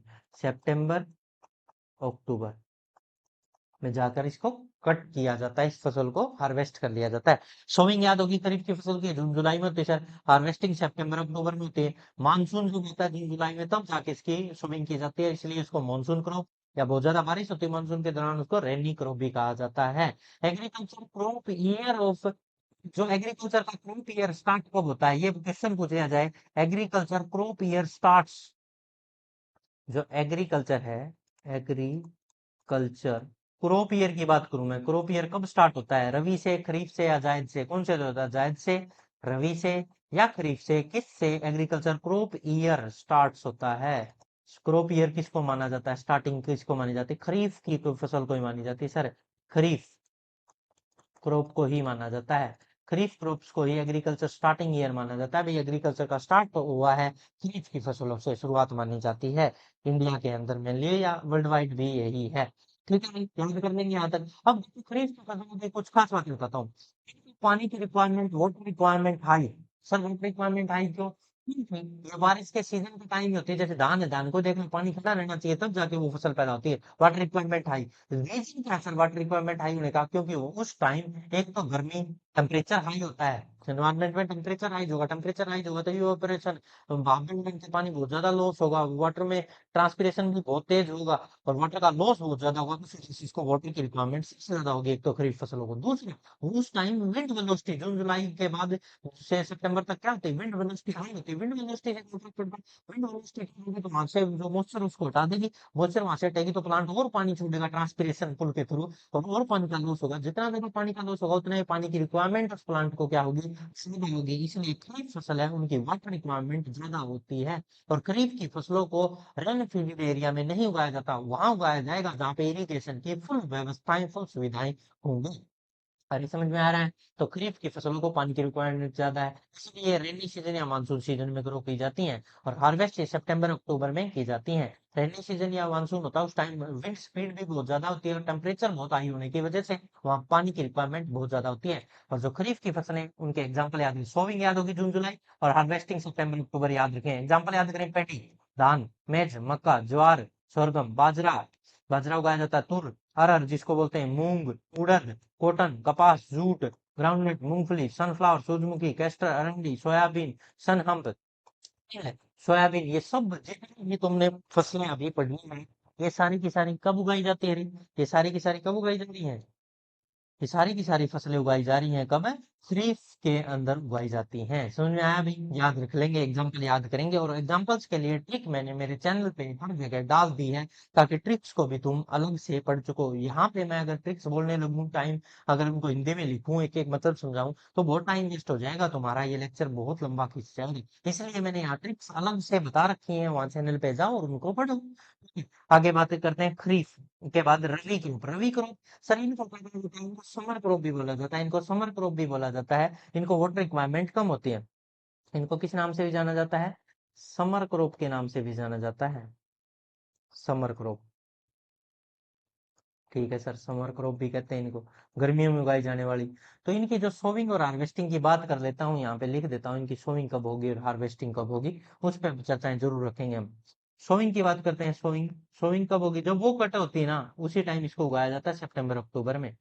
खरीफ की फसल जब कट होती है तो इनकी उगाया जा रहा होता है, इनको सोविंग हो रही है। अब हार्वेस्टिंग की बात करें, हार्वेस्टिंग की बात करते हैं, तो हार्वेस्टिंग कब होती है बताइए भाई? हार्वेस्टिंग होती है मार्च अप्रैल में। कब होती है? मार्च अप्रैल में। मार्च और अप्रैल में क्या होती है इनकी? हार्वेस्टिंग। और सोइंग जब इनको उगाया कब जाता है? सितंबर और अक्टूबर में। जबकि रबी की फसलों की जो सोइंग थी वो जून जुलाई में थी, और हार्वेस्टिंग सितंबर अक्टूबर। उनकी हार्वेस्टिंग के टाइम इनकी क्या हुई? सोइंग सितंबर अक्टूबर में। समझ में आया अभी? तो इनको मार्च अप्रैल में काट लिया जाएगा गर्मियों के सीजन में। यहाँ तक कोई डाउट है? देखो मार्च और अप्रैल में जब इनको काटा जाता है ना, 13 और 14 तारीख के आसपास, क्या एक त्योहार बनाया जाता है फसलों के लिए? फसलों की कटिंग पे ना पैसा आता है किसानों के पास, और वो एक त्योहार बनाते हैं जिसका नाम है वैसाखी। क्या नाम है? वैसाखी। त्योहार बनाया जाता है वैसाखी नाम का त्योहार। ठीक है, इसको इंग्लिश में लिखे तो वैसाखी। सिखों का मेनली त्योहार है, वैसे सभी बनाते हैं। बैसाखी बनाया जाता है क्योंकि इसी टाइम सबके पास क्या आता है? पैसा आता है अनाज को बेचकर, और उससे वो एक त्योहार, खुशी का माहौल होता है, तो वो एक त्योहार मनाया जाता है बैसाखी। ये भी पूछ लिया जाए तो ये रवि की क्रॉप को कटिंग के बाद, उनकी बिक्री के बाद ये त्योहार मनाया जाता है। समझ में आया भी सभी को? कोई डाउट है यहाँ तक? नहीं है। आगे बढ़ते हैं। अगर रवि क्रॉप्स की सोइंग की बात है, समर क्रॉप भी गर्मियों में उगाई जा रही है, तो सितंबर अक्टूबर स्टार्टिंग में उगाई जा रही है, और मार्च में अप्रैल में कट होती है, समर क्रॉप भी कहते हैं। और इसके जो एग्जाम्पल हैं, वैसाखी त्योहार मनाया जाता है। एग्जाम्पल की बात करें, टोबैको है, बिरसम। बिरसम है ना, बिरसम को किंग ऑफ फोडर भी बोला जाता है। क्या बोला जाता है? King of fodder. King of fodder. Fodder मतलब जो पशुओं को चारा दिया जाता है, उनका किंग बोला जाता है। किसको? बिरसम को। शुगर केन भी इसी का एग्जाम्पल है। वीट हो गया, बार्ले, पी, ग्राम, सेफ्लॉवर, मस्टर्ड, ये सभी किसके हैं? रबी क्रॉप के एग्जाम्पल हैं। यहाँ तक कोई डाउट है किसी को? नहीं है। आगे बढ़ते हैं। और जो सर किंग ये हो गया, तो क्वीन कौन है? क्वीन कौन होती है बताओ? तुम बताओ। Nubia, copy? नहीं। तो ल्यूसिन, रिज्का जिसको बोलते हैं ना, ल्यूसिन रिज्का फोर्डर की क्वीन मानी जाती है। रिज्का या ल्यूसिन को क्वीन ऑफ फोर्डर बोला जाता है, जबकि बिरसिम को किंग ऑफ फोर्डर बोला जाता है। समझ में आ गया राजा रानी कौन कौन है? हाँ। तो नेक्स्ट जो क्रॉप है वो जायद क्रॉप है। ये इनके इंटरमीडिएट सीजन में कभी ना कभी उगाई जाती है, और इसमें बस इसके एग्जाम्पल पूछे जाते हैं। जायद क्रॉप के एग्जाम्पल कौन कौन से हैं? तो इसमें जो कद्दू वर्गीय फसलें हैं, कद्दू वर्गीय मतलब जिसमें कुकुम्बर फैमिली आती है, कुकुरबिटेसी फैमिली में जो भी आए वो सारे इसमें आते हैं। कुछ पौधे पर भी आते हैं, कुछ सब्जियां भी आती हैं। तो तरबूज हो गया, खरबूज हो गया, वाटरमेलन, मस्क मेलन, कुकुम्बर हो गया, ये लौकी होगी, घिया होगी, टिंडा होगी, ये सब किसके अंदर आते हैं? जायद ग्रुप के अंदर आते हैं वेजिटेबल्स, और कुछ फूड ग्रुप्स भी आती हैं। बताइए यहाँ तक कोई एग्जांपल में डाउट या कोई पता ना चला हो कोई बात का तो बोलें। तो खरीफ की फसलें, रबी की फसलें और जायद की फसलें याद हुई, कब उगाई जाती, कब कटिंग की जाती, किसको क्या बोला जाता है, और इनके एग्जाम्पल याद करने के लिए ट्रिक पढ़नी है तो चैनल पे अर्थ रिवेंज पे जाएं। वहाँ ट्रिक्स के लिए अलग अलग लेक्चर बने हुए हैं, छोटे छोटे 10 मिनट 15 मिनट के। उनमें हर एक लेक्चर 5 मिनट का, 2 मिनट का, 3 मिनट के भी लेक्चर मिलेंगे, जिनके अंदर तुम्हें क्या बताई गई है? बहुत सारी भर भर के ट्रिक्स बताई गई है। फसलों को याद कैसे रखे उनके लिए ट्रिक्स भी दी है मैंने। ठीक है भाई, आगे बढ़ते हैं नेक्स्ट स्लाइड की तरफ। तो देखिए क्या आता है। तो classification based on cultural method या वाटर, वाटर के बेस पे भी सिंचाई कैसे की जाए, फसलों की सिंचाई के बेस पे जो क्लासिफिकेशन है उसको भी देख लीजिए। तो एक तो रेन फीडेड होगी सर। रेन फीडेड मतलब जो बारिश आधारित है, वर्षा पे आधारित फसलें, उनको रेन फीडेड बोला जाता है। और जिनके अंदर हमने नहरों से, नालों से लाकर सिंचाई का प्रबंध किया है, उनको क्या बोला जाता है रे? उनको क्या बोला जाता है? इरिगेटेड। तो एक तो है rain feeded. Rain feeded crop sir, rain feeded जो only and only rain rainfall पे डिपेंड करती है सर। बारिश होगी तो वो होंगी, नहीं तो वो नहीं होंगी। इरिगेटेड जिसके जिसके अंदर हमने सिंचाई का प्रबंध कर रखा है, सिंचाई का प्रबंध है, जहाँ पे फुल पानी की सुविधाएं हैं, कैनाल्स की हेल्प से या रिवर की हेल्प से या फिर लेक की हेल्प से या पोंड की हेल्प से हमने जो सुविधाएं दी है पानी की या ट्यूबवेल की हेल्प से, उसको क्या कहते हैं, इरिगेटेड एरिया कहते हैं। और रेन फीडेड होता है जहाँ सिर्फ बारिश पे आधारित होगी, जैसे ज्वार है, बाजरा है, मूंग है। जितनी भी माइल्स होगी या फिर पल्सिज है ना, मेनली किसमें आती है, रेन फीडेड में। इनको कम पानी की जरूरत होती है, ये जो प्रोटीन का मात्रा अच्छी रखती है, न्यूट्रिएंट ज्यादा होते हैं, पर पानी कम में भी इनका काम चल जाता है, इनको रेन फीडेड क्रॉप्स बोला जाता है। जबकि इरिगेटेड में जैसे तुम बात करो, सबसे पहले यहाँ दिया नहीं गया वही इंपॉर्टेंट एग्जाम्पल, तो पेडी, पेडी धान है।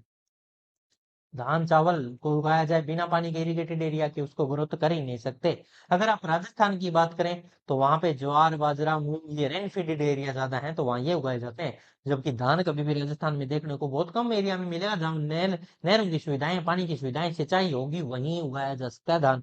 अगर एरिड रीजन, सेमी एरिड या एरिड रीजन में, सूखे में उसको उगाया नहीं जा सकता। ऐसे ही गन्ना है, शुगर केन है, चिल्ली है, पपाया है, बनाना है, ये सारी क्या ऐसी क्रॉप है जिनको पानी की बहुत ज्यादा रिक्वायरमेंट, और पानी के लिए इरिगेशन होना बहुत जरूरी है। सिर्फ और सिर्फ बारिश से काम नहीं चलेगा। अरे समझ में आया भी सभी को? बहुत बढ़िया। नेक्स्ट स्लाइड की तरफ बढ़ते हैं।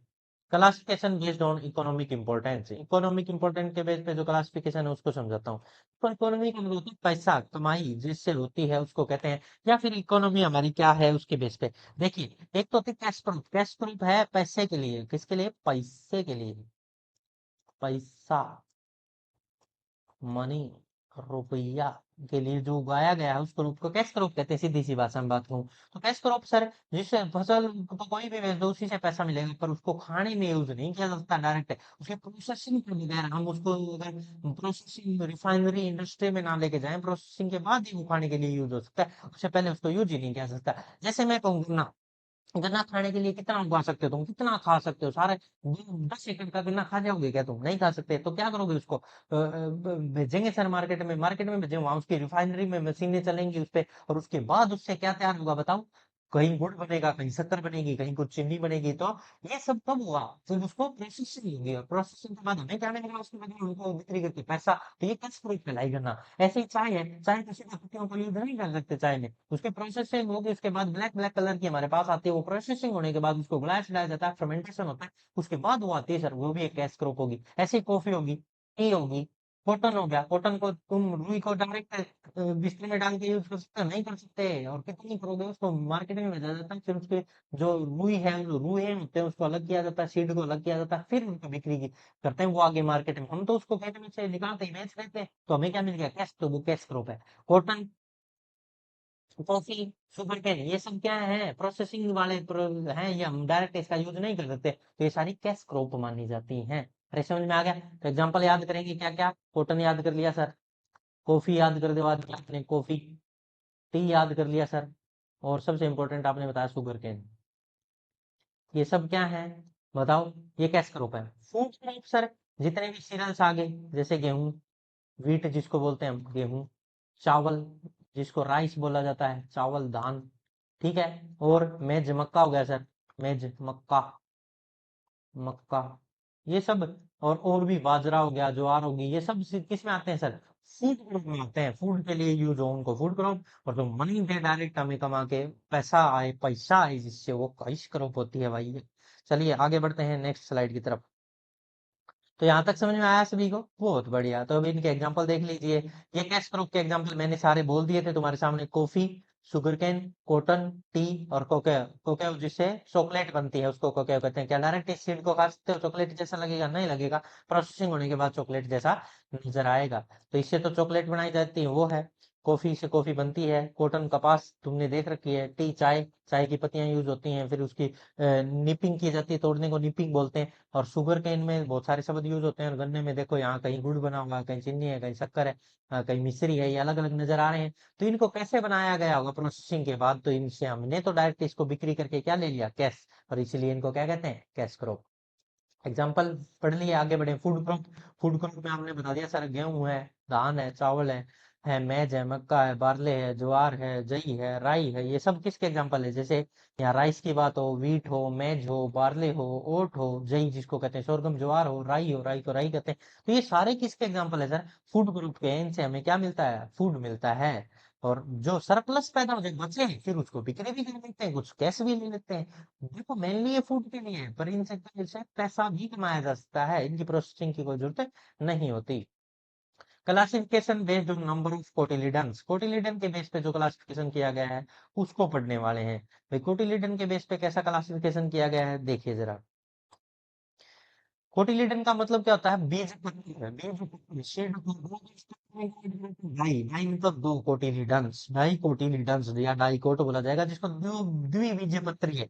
मतलब जैसे मटर, मटर को खोलोगे तो दो बीज, एक सीड को तोड़ोगे दो पार्ट हो जाएंगे, दाल को तोड़ोगे तो दो पार्ट हो जाएंगे, तो वो क्या है? दालें हैं, मटर है, चना है, उसको भी तोड़ो दो पार्ट हो जाएंगे, तो ये सारे डाइकोटिलिडन्स है सर। और मोनोकोटिलिडन्स जैसे गेहूं, उसको तोड़ के देखो नहीं टूटेगा सर, टूट ही जाएगा, फिर दो कोटिलिडन अलग पार्ट नहीं होंगे अच्छे से। तो जैसे जो मक्का हो गया, या गेहूं हो गया, राइस हो गया, राई हो गया, बाजरा हो गया, ये सब किस में आते हैं? मोनोकोटिलिडन्स में आते हैं सर। ये सारे किस में आते हैं? मोनोकोटिलिडन्स में। और जबकि ये डाइकोटिलिडन्स में दालें आ गई, चना आ गया, मटर आ गया, ये सब किस में आते हैं सर? डाइकोटिलिडन में। तो ये पढ़ लिया होगा सभी ने, समझ में आया? मोनोकोटिलिडन मतलब एक ही कोटिलिडन हो, दो पार्ट में ना डिवाइड हो, उसको सारे अनाज और माइट्स इसमें आते हैं, जबकि सारी दालें और पल्सेस इसमें आते हैं। सर पल्सेस में और लेग्यूम में क्या अंतर है? बहुत अंतर है। देखो, लेग्यूम बड़ी ब्रांच है, पल्ज छोटी ब्रांच है। लेग्यूम बड़ी ब्रांच है, पल्ज छोटी ब्रांच है। ये तो पहली बार सुना है सर, सुनोगे बहुत सारी चीज। जब लेग्यूम को ऊपर का छिलका हटाकर उसको दो पार्ट में तोड़ दिया जाए, तब जाके उसको पल्ज बोलते हैं। पहले तो उसको लेग्यूम ही बोला जाता है। लेग्यूम बड़ी टर्म है। जब उसका छिलका हटाकर उसके दो पार्ट बनाकर उसको बिक्री किया जाए तो उसको पल्ज दाल बोलते हैं। जो तुम मार्केट से खरीद के लाते हो और सब्जी बना के खाते हो, वो पल्ज है, नहीं कि वो लेग्यूम है। खेत में जो उगी हुई थी वो लेग्यूम थी, खेत में से जब तक उसको तोड़ा नहीं गया वो लेग्यूम थी। मार्केट में जाकर छीलने के बाद दो पार्ट होके आई तो वो पल्ज बन गई। लेग्यूम लेके पल्ज दे गए। अरे समझ में आया? तो डाइकोटिलेडन, लेग्यूम और पल्ज में अंतर है, ये पता चल गया क्या? लोगों को ये नहीं पता कि लेग्यूम क्यों कहते हैं, पल्ज क्यों कहते हैं। कहीं कहीं बोले इसको लेग्यूम भी बोल देते हैं, पल्ज भी बोल देते हैं, ऐसा नहीं होता। ये दोनों का मतलब ही अलग अलग होते हैं। अरे समझ में आया? तो आगे बढ़ते हैं, देखिए जरा। अब ये कोटिलिडन्स दिखाए गए हैं, इनको एग्जांपल डायग्राम को बिल्कुल डिटेल में पढ़ने की जरूरत नहीं है। ऐसे देखो, ये एक कोटिलिडन दिखाया गया है, ये और एक ये, दो पार्ट में डिवाइड हो गए, दो कोटिलिडन बन गए इसके, दो इससे अलग अलग हुए ऐसे खोलने पे, तो ये डाइकोटिलिडन। और ये एक ही कोटिलिडन है पूरा, देखो इसका एक ही हिस्सा है, ये अलग अलग हो ही नहीं रहा, तो इसको क्या कहते हैं हम? मोनोकोटिलिडन। समझ में आया? मोनोकोटिलिडन और डाइकोटिलिडन। आगे बढ़ते हैं नेक्स्ट स्लाइड की तरफ। समझ पा रहे हो भाई? Short day, long day plant पे बात करें, शॉर्ट डे प्लांट क्या होते हैं, लॉन्ग डे प्लांट क्या होते हैं, तो इन पे भी फुल चर्चाएं की जाएंगी। तो देखते रहें, शॉर्ट डे क्या होता है, लॉन्ग डे क्या होता है, इन पे चर्चाएं कर लेते हैं।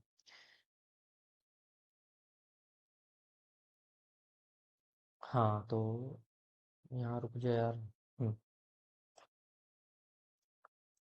हम्म मार्कर कहाँ गया? Classification based on the length of photo periodism required for the floral initiation.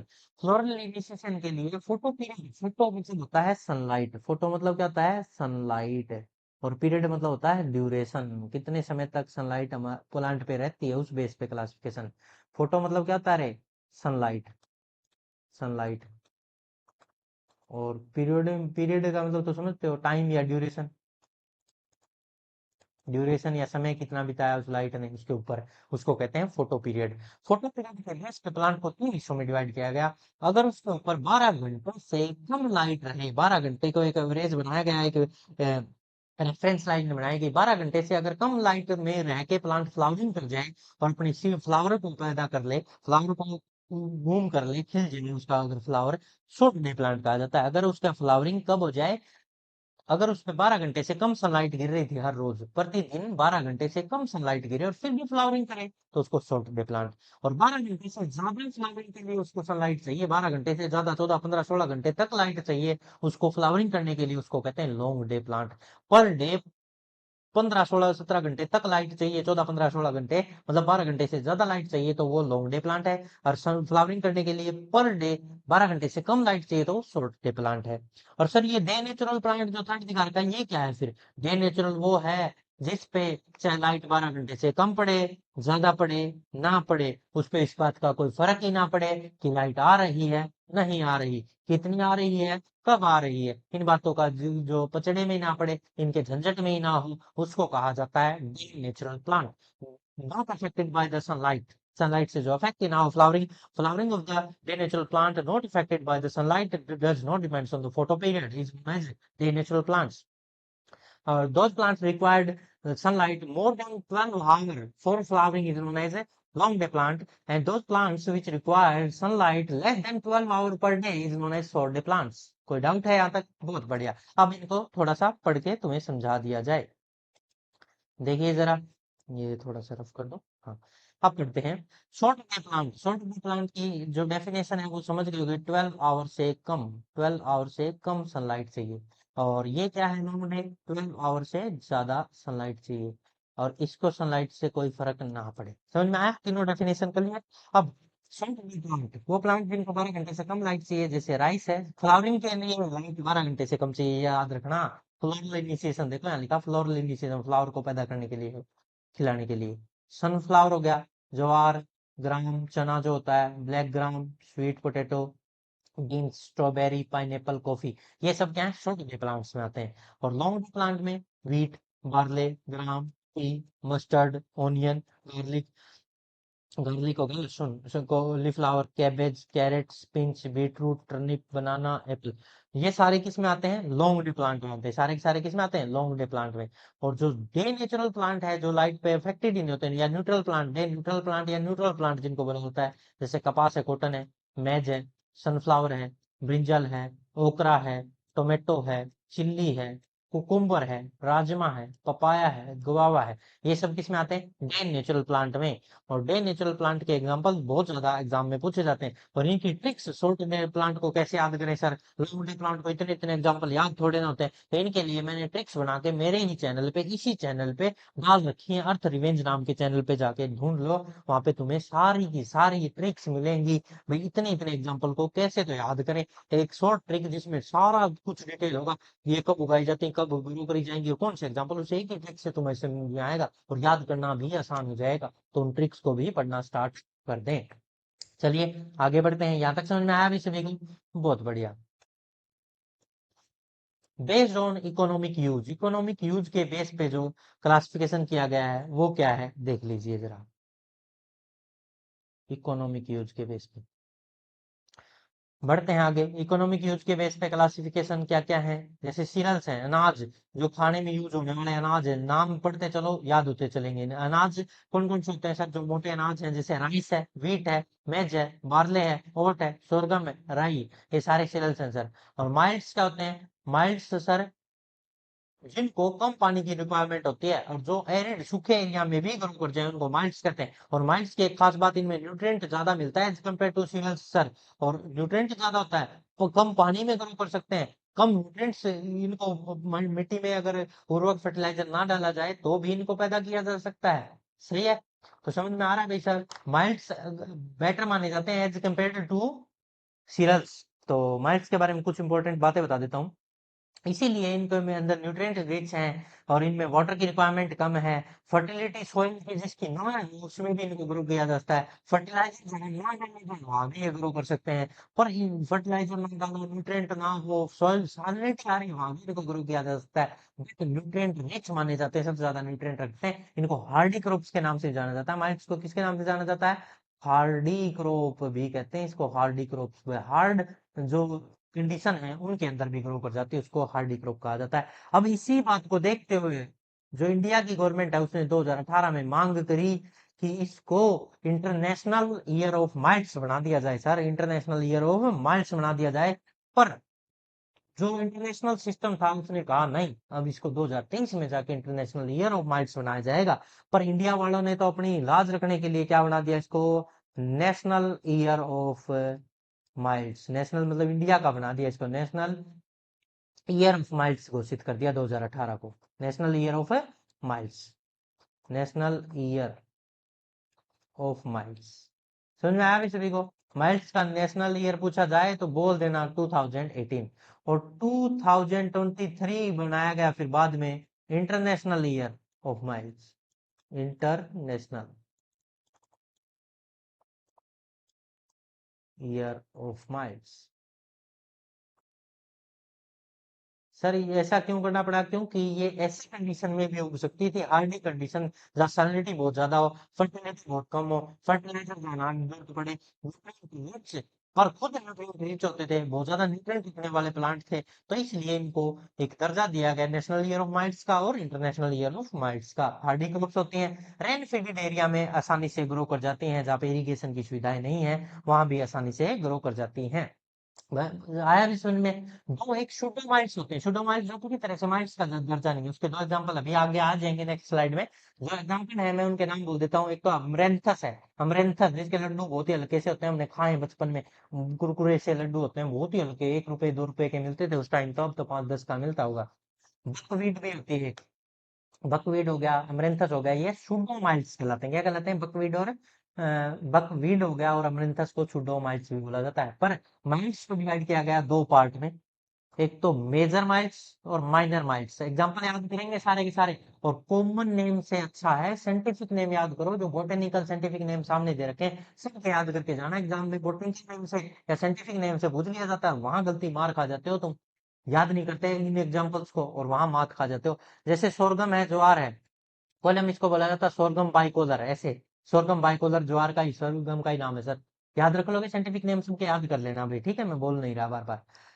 Pearl mites बाजरा जिसको बोलते हैं, या कुंगू भी बोला जाता है, फिंगर माइट्स या रागी बोला जाता है, इनके साइंटिफिक नेम याद कर लेंगे। ये सारे ये तीन देखो, ज्वार, बाजरा और रागी, ज्वार बाजरा और रागी मेजर माइट्स वाले जाते हैं। सर मेज को क्यों नहीं लाए? मेज माइट्स है ही नहीं, वो सिरल्स में होती है, नाज में काउंट होती है मेज, मेज यहाँ नहीं आती माइट्स में, ये याद रखना। मेज को माइट्स में काउंट नहीं किया जाएगा, तो कहाँ रखा जाएगा? कहाँ रखा जाएगा? सिरल्स में रखा जाएगा। एग्रीकल्चर के एग्जाम में एक क्वेश्चन आया था, मेज क्या सिरल है या माइल्स है? सिरल में रखा जाएगा, उसको अनाज के रूप में यूज किया जाता है। ठीक है, आगे बढ़ते हैं। माइनर माइल्स में फोक्सटेल माइल्स होगी, लिटिल माइल्स होगी, कॉमन माइल्स होगी, बनियार्ड माइल्स होगी और कोडो माइल्स, ये सारे नाम याद रख लेंगे, और इनके साथ इनके जो साइंटिफिक नेम दिए गए हैं इनको भी याद करने की फुल कोशिश करें, बार बार रिवाइज करें, हो जाएंगे यार, क्या बड़ी बात है। चलिए आगे बढ़ते हैं नेक्स्ट स्लाइड की तरफ। तो इनके डायग्राम दिखाए गए हैं, देख लो कैसी कैसी नजर आती हैं, ज्वार कैसी होती है, पिरल्स माइल्स बाजरा ये कैसे दिखाई देते हैं। Which among the following is known as pseudomites, इनमें से किसको सुडोमाइट्स? मैंने दो एग्जांपल बोले थे, अमरेंथस और बकवीड। अमरेंथस का दूसरा नाम रामदाना या राजगिरा भी कहते हैं, और बकवीड को कुट्टू के नाम से भी जाना जाता है। तो अब तुम ही बता दो इसका आंसर कौन सा इनमें से टिक होना चाहिए। अब तुम्हें क्या लगता है सुडोमाइट्स कौन कौन सी है? तो ए ऑप्शन हो गया, और बी ऑप्शन भी हो गया शायद, और सी ऑप्शन नहीं है सर, डी भी नहीं है, और ई ऑप्शन है, बोथ ए एंड बी। तो कौन सा टिक होगा? ई वाला ऑप्शन सही है sir, both A and B answer सही है, क्योंकि अमरेंथस रामदाना या राजगिरा और बकवीड या कुट्टू इसके एग्जाम्पल हैं, तो बोथ ए एंड बी इसका आंसर चला जाएगा। यहां तक बताओ किसी को कोई डाउट है? नहीं है ना? तो आगे बढ़ते हैं, पल्जिज की बातें कर लेते हैं। किसकी बातें कर लेते हैं? पल्जिज की बातें कर लेते हैं। तो देखिए पल्जिज में इसको रफ किया जाए और मार्कर चूज किया जाए। यस, पल्जिज के बारे में स्टार्ट कर देते हैं। पल्जिज, पल्जिज के बारे में बताया जाए तो तुम्हें मैं समझाना चाहूँ पल्जिज के बारे में, तो सबसे पहले बात करते हैं पल्जिज में कौन सी फैमिली से बिलोंग करती है, मोस्टली या मैक्सिमम सारी की सारी पल्जिज किससे बिलोंग करते हैं? फैमिली की बात करें तो लेग्यूमिनेसी, ग्यूमिनेसी, इनकी जो फैमिली है वो लेग्यूमिनेसी है सर। ठीक है भाई, इनकी फैमिली का नाम याद हो गया सभी को, लेग्यूमिनेसी फैमिली से बिलोंग करते हैं सर। इनमें एक खास बात होती है, ये सारे के सारे जो प्लांट्स हैं इनकी रूट के अंदर नाइट्रोजन फिक्सेशन होता है। क्या होता है रूट के अंदर? है नाइट्रोजन फिक्सेशन, N2 फिक्स होती है, नाइट्रोजन फिक्स होती है, फिक्सेशन। ठीक है सर, नाइट्रोजन फिक्सेशन होती है। नाइट्रोजन फिक्सेशन इनकी रूट के अंदर क्या बनता है? रूट नोड्यूल बनता है सर, रूट के अंदर रूट नोड्यूल्स बनते हैं, नोड्यूल, नोड्यूल फॉर्मेशन होती है सर।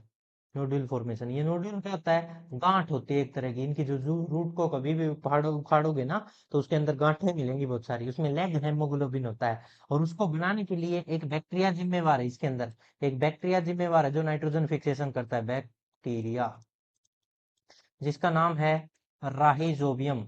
राहिजोबियम, जो लेग्यूमिनस प्लांट में, सिर्फ दालों के पौधों की जड़ों में ही, लेग्यूमिनस प्लांट की जड़ों में ही नाइट्रोजन फिक्सेशन करता है, उसको राइजोबियम बैक्टीरिया कहते हैं। और ये सिम्बायोटिक एसोसिएशन में, मतलब ये उनके बिना अपनी लाइफ को भी पूरा नहीं कर सकता, सिम्बायोटिक एसोसिएशन में रहता है, सिम्बायोटिक एसोसिएशन, बगैर उनके अपनी लाइफ ही पूरी नहीं कर सकता। ये उनको नाइट्रोजन फिक्स करके देता है और उनसे न्यूट्रिशन वगैरह वगैरह सब लेता है और अपनी लाइफ को चलाता है। ये होता है राहिजोबियम, ये एग्जाम में जरूर आता है ये क्वेश्चन, राहिजोबियम। ठीक है भाई, हर साल ही आता है, इस साल भी आया है और आगे भी आता रहेगा। लेग्यूमिनेसी फैमिली से बिलोंग करती है सारी की सारी पल्सीज। सर पल्सीज और लेग्यूम में अंतर क्या है, देखो लेग्यूम होती है प्लांट से लाओगे ना, वो लेग्यूम होती है, प्लांट से तोड़कर तुम लाओ कोई भी पोड को तो वो लेग्यूम है, प्लांट के ऊपर है या प्लांट से पोड लाओगे, प्लांट या प्लांट के ऊपर पोड है, उसको क्या कहते हैं, लेग्यूम। अगर उसको वहां से निकाल लिया जाए, फिर उसको छीला जाए, ऊपर से जो छिलका होता है उसको हटा दिया जाए और उसके दो पार्ट कर दिए जाए, टू पार्ट करने के बाद मार्केट में जो बेची जाती रही है, बिक्री हो रही है, वो पल्सीज हैं। लेग्यूम प्लांट के ऊपर या पोड के अंदर है तब तक तो वो क्या है, लेग्यूम है और सिंगल पार्ट में है। जब उसको दो पार्ट में तोड़ के उसका छिलका हटा दिया जाए तो उसको पल्सीज कहते हैं। लेग्यूम और पल्ज में अंतर समझ में आ गया सभी को। जो पल्सीज या लेग्यूम होते हैं वो लेग्यूमिनेसी फैमिली से बिलोंग करते हैं, जितने भी यहाँ एग्जाम्पल है सभी लेग्यूमिनेसी फैमिली से बिलोंग करते हैं, और इनके अलावा और भी है, मैं एग्जाम्पल बताऊंगा। इनकी रूट के अंदर नाइट्रोजन फिक्सेशन होता है और एक लेग हेमोग्लोबिन नाम का केमिकल मिलता है, लेग हेमोग्लोबिन नाम का केमिकल मिलता है। जैसे हमारी बॉडी में ब्लड के अंदर हेमोग्लोबिन मिलता है, ऐसे ही इन प्लांट्स की रूट के अंदर पिंक कलर का एक लेग हेमोग्लोबिन मिलता है। नाइट्रोजन फिक्सेशन इनकी जड़ों में किया जाता है, नोड्यूल बनती, गांठें बनती हैं, और इसको बनाने के लिए एक जिम्मेवार है एक बैक्टीरिया जिसका नाम है राइजोबियम, जो कि सिम्बायोटिक एसोसिएशन में रहना पसंद करता है। यहाँ तक बताओ, कोई डाउट है? ठीक है, मैं इसको रफ करके फिर आगे और भी बहुत सारी बातें बता रहा हूँ, पल्स के बारे में बहुत सारी नॉलेज है, वो जरूरी है। देखिए, पल्सेस होती हैं सर, ये प्रोटीन रिच होती हैं, क्या होती हैं, प्रोटीन रिच होती हैं, प्रोटीन रिच। ठीक है भाई, प्रोटीन सबसे ज्यादा पाया जाता है इनके अंदर, प्रोटीन रिच, प्रोटीन रिच होती हैं। और इसमें भी सबसे ऊपर अगर बात की जाए तो सबसे ज्यादा जो प्रोटीन होता है वो सोयाबीन के अंदर होता है सर। इनमें भी अगर पूछा जाए भाई, इनमें भी सबसे ज्यादा अगर प्रोटीन है तो वो किसके अंदर है, सोयाबीन के अंदर, सोयाबीन। ठीक है सर, सोयाबीन, सोयाबीन की कुछ खास बातें, इंपॉर्टेंट पॉइंट्स चल रहे हैं सोयाबीन के अबाउट। इसको, इसमें मैक्सिमम प्रोटीन होता है भाई, सबसे ज्यादा प्रोटीन अगर दालों में पूछा जाए तो इसी में होता है, इससे ज्यादा प्रोटीन किसी में नहीं होता। और मैक्सिमम कितना परसेंट होता है, वो 42 से लेकर 46% तक हो सकता है, 42 टू 46% के बीच में, 45 43 भी लिख दिया जाता है। नेक्स्ट बात करें तो इसको क्या बोला जाता है और किस किस नाम से इसको जाना जाता है, वंडर क्रॉप भी कहते हैं इसको भाई, इतना ज्यादा प्रोटीन देती है तो इसको वंडर क्रॉप के नाम से भी जाना जाता है, वंडर क्रॉप। और भी नाम होते हैं, यस और भी नाम है, poor man protein food, poor man गरीब की प्रोटीन, पुअर मैन सस्ता होता नहीं, man protein food, poor man protein food के नाम से भी इसको जाना जाता है। ठीक है, और भी कोई नाम है इसका, पुअर मैन हो गया, वंडर हो गया, एक वेजिटेबल मीट के नाम से भी जाना जाता है, वेजिटेबल मीट भी कहा जाता है इसको, वेजिटेबल का मीट भी कहा जाता है। ये तो नाम हो गए। थर्ड सर, इसका फैमिली की बात करें तो इसकी फैमिली है लेग्यूमिनेसी, फैमिली तो सभी की मैंने दालों की क्या कह दी रे, लेग्यूमिनेसी, मिनेसी फैमिली। ठीक है, अगर इसका साइंटिफिक नेम की बात करें, साइंटिफिक नेम सर, तो इसका नाम है ग्लाइसिन मैक्स। क्या नाम है भाई, साइंटिफिक नेम ग्लाइसिन मैक्स। ठीक है सर, ये भी याद हो जाएगा, ग्लाइसिन मैक्स इसका साइंटिफिक नेम है। इसमें प्रोटीन कितना परसेंट मिलती है पता लग गया। एक अजीब बात बताता हूँ तुम्हें इसके बारे में, सबसे इंपॉर्टेंट है, प्रोटीन रिच तो है, इसके अलावा एक और पांचवी बात जो सोयाबीन की है, ये ऑयल सीड में भी काउंट होती है, ऑयल सीडेड क्रॉप भी है, प्लस में ये लेग्यूम भी है। दलहनी फसलें और तिलहनी फसलें दोनों के अंदर काउंट की जाने वाली फसल है, पल्सिज है सोयाबीन। सोयाबीन का साइंटिफिक नेम ग्लाइसिन मैक्स है। इसकी फैमिली लेग्यूमिनेसी है। इसको वेजिटेबल मीट या पोर मैन प्रोटीन फूड भी बोला जाता है, वंडर क्रॉप भी कहते हैं। इसमें सबसे ज्यादा प्रोटीन मिलती है जी, इसलिए इसको वंडर क्रॉप, पोर मैन प्रोटीन फूड या वेजिटेबल मीट कहा जाता है, जो कि 42 से 46% के बीच में इसमें प्रोटीन मिलता है। यहाँ तक बताइए, कोई डाउट है किसी को? नहीं है तो ये सारी सोयाबीन से रिलेटेड जो जो क्वेश्चन पूछे गए हैं आज तक एग्जाम में, वो जो आगे भी पूछ सकता है और अब तक पूछ चुका है, वो सारे क्वेश्चन मैंने यहाँ डिस्कस कर दिए। किसके बारे में? सोयाबीन के बारे में। और भी है, देखिए एक होती है, इनमें सब में नाइट्रोजन फिक्सेशन होती है, जो भी मैंने सोयाबीन कहा सभी में। पर एक लेग्यूमिनेसी फैमिली में लेग्यूम होते हुए भी जिसमें नाइट्रोजन फिक्स नहीं होता, ऐसा प्लांट है जिसका नाम है राजमा। राजमा, राजमा जिसको कहते हो तुम, राजमा। इसके अंदर नाइट्रोजन फिक्सेशन नहीं होता। अभी पहली बात, इसका जो साइंटिफिक नेम की बात करें तो फेजियोलस वल्गेरिस, फेजियोलस वल्गेरिस साइंटिफिक नेम है। फैमिली किससे बिलोंग करता है? लेग्यूमिनेसी से। फैमिली की बात करें तो वही लेग्यूमिनेसी, फिर भी नाइट्रोजन फिक्सेशन नहीं है, लेग्यूमिनेसी।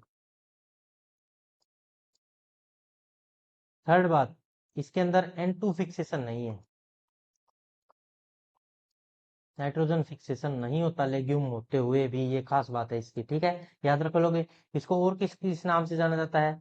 किडनी बीन या कॉमन बीन के नाम से भी जाना जाता है।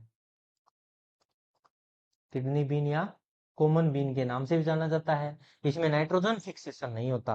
नाइट्रोजन फिक्सेशन क्या होता है? एटमॉस्फेयर के अंदर 78% तक नाइट्रोजन है, पर वो प्लांट के किसी काम की नहीं है। उसको प्लांट को जो उसकी सबसे ज्यादा रिक्वायरमेंट है, और उसको फिक्स करने के लिए प्लांट की जरूरत के थ्रू उस प्लांट को प्रोवाइड करने के लिए कुछ बैक्टीरिया हैं। लेग्यूमिनेसी फैमिली में उन बैक्टीरिया का नाम राइजोबियम है, याद रहेगा। पर इस प्लांट में राजमा लेग्यूमिनेसी होते हुए भी इसमें राइजोबियम भी नहीं मिलता, कोई सिम्बायोटिक एसोसिएशन नहीं मिलता, कोई नाइट्रोजन फिक्सेशन नहीं मिलता। इसका साइंटिफिक नेम या भी याद रखेंगे, फेसियोलस वल्गेरिस। साइंटिफिक नेम तो सबको याद रखेंगे, कोई भी नाम आ जाए, फसल का, प्लांट का, फ्रूट का, सबका साइंटिफिक नेम याद होना चाहिए। अगर साइंटिफिक नेम याद नहीं है तो एग्जाम में गलतियां जरूर होंगी होंगी। अगर उनसे बचना है तो साइंटिफिक नेम याद करें, हर रोज एक दो भी करें तो भी काम चल जाएगा। और इनकी टेबल बना के, प्रैक्टिस करके, शॉर्ट नोट बना के तैयार करते रहें, अपने आप ही याद होते चले जाएंगे। बताइए, यहाँ तक कोई डाउट है किसी प्रकार का? नहीं है। अब मैं तुम्हें ये पल्सेस जितनी भी दी गई हैं इनके बारे में भी डिटेल बता देता हूँ। पल्सेस लेग्यूम में अंतर समझ में आया? लेग्यूम होती है फसल जो खेत में खड़ी या पॉड के अंदर है और एक ही सीडेड है। अगर उसको तोड़ के उसका छिलका हटा दिया जाए, दो पार्ट बना दिया जाए, तो उसको पल्स कहते हैं। ये अंतर समझ में आ गया? अब बात करते हैं रेड ग्राम। सबसे पहले रेड ग्राम है या पिंजन पी जिसको कहते हैं अरहर, सेजेनस सेजान। सेजेनस सेजान साइंटिफिक नेम है, ये नाम याद रखें, बॉटनिकल नेम। ये सब पल्सीज में आते हैं। ब्लैक ग्राम या उड़द जिसको बोला जाता है, विग्ना मूंगो जिसको बोलते हैं, ये भी किसका एग्जांपल? पल्सीज का। ग्राम, ग्रीन ग्राम मूंग जिसको कहते हैं, विग्ना रेडिएटा। काउपी लोबिया चवड़ा जिसको बोला जाता है, विग्ना अंगिकुलेटा, अंगिकुलेटा। बंगाल ग्राम या चिकपी या चना जिसको बोलते हैं, साइसर आर्टेनियम, ठीक है भाई। फोर्स ग्राम जिसको कुल्थी की दाल कहते हैं, मैक्रोटाइलोमा यूनिफ्लोरम, यूनिफ्लोरम। लेंटिस जिसको अरहर बोला जाता है, इसकी अगर बात करें तो लेंस एस्कुलेंटस, लेंस एस्कुलेंटस, ठीक है, जिसको लेंटिकल बोलते हैं। सोयाबीन ग्लाइसिन मैक्स, इसके बारे में तो पूरी, इसको वंडर क्रॉप, वेजिटेबल मीट या पूरमैन की प्रोटीन भी बोला जाता है। और इसका बहुत ज्यादा, सबसे ज्यादा प्रोटीन इसके अंदर ही मिलता है। कितना परसेंट तक मिल सकता है? 45% तक भी प्रोटीन इसके अंदर मिल सकता है। प्रोटीन रिच मानी जाती है सबसे ज्यादा, ठीक है। और सारी की सारी जितनी भी है ये लेग्यूमिनेसी फैमिली की है। नाइट्रोजन फिक्सेशन सभी में हो रहा है। पी या गार्डन पी की बात करें, पाइसम सेटिवम मटर, जिसपे मेंडल ने एक्सपेरिमेंट किए थे। मेंडल के जो एक्सपेरिमेंट थे वो सारे के सारे इसी पे थे, ये भी याद रखें। पाइसम सेटिवम जेनेटिक्स में सबसे ज्यादा यूज होने वाला प्लांट, ठीक है। लेथायरस केसारी भी जिसको बोलते हैं, लतरी या केसारी बोला जाता है, लेथायरस सेटिवस, लेथायरस सेटिवस। ये सारे के सारे एग्जांपल पल्सेस के याद होने चाहिए, और इनके अंदर एक अलग से एग्जांपल मैंने बताया, ये भी याद कर लेंगे सभी। किसके बारे में? राजमा के बारे में, जो कि नाइट्रोजन फिक्सिंग नहीं मिलती जिसकी रूट में। साइंटिफिक नेम भी याद रखेंगे, Phaseolus vulgaris, family leguminosae, nitrogen fixation नहीं मिलता, इसको किडनी बीन या कॉमन बीन के नाम से भी जाना जाता है। ठीक है भाई, तो ये सारी डिटेल दी पल्सिस के बारे में, और आगे बढ़ते हैं नेक्स्ट स्लाइड की तरफ।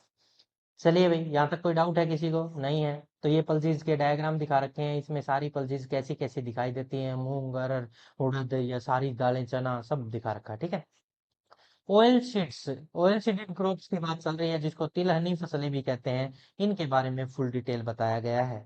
देखिए जरा, तो तिलहनी फसलें हैं, इनके साइंटिफिक नेम तो सबके याद करेंगे ही करेंगे, साइंटिफिक नेम सबके याद करेंगे, और सबके ये भी याद रखेंगे, ये ऑयल सीड के अंदर आते हैं। सोयाबीन इसमें भी आती है भाई, सोयाबीन यहाँ भी आती है, अगर 9th पॉइंट लिखा जाए तो सोयाबीन ही लिखा जाए, सोयाबीन। ठीक है, और जिसका साइंटिफिक नेम लिखा जाए क्या? Glycine max.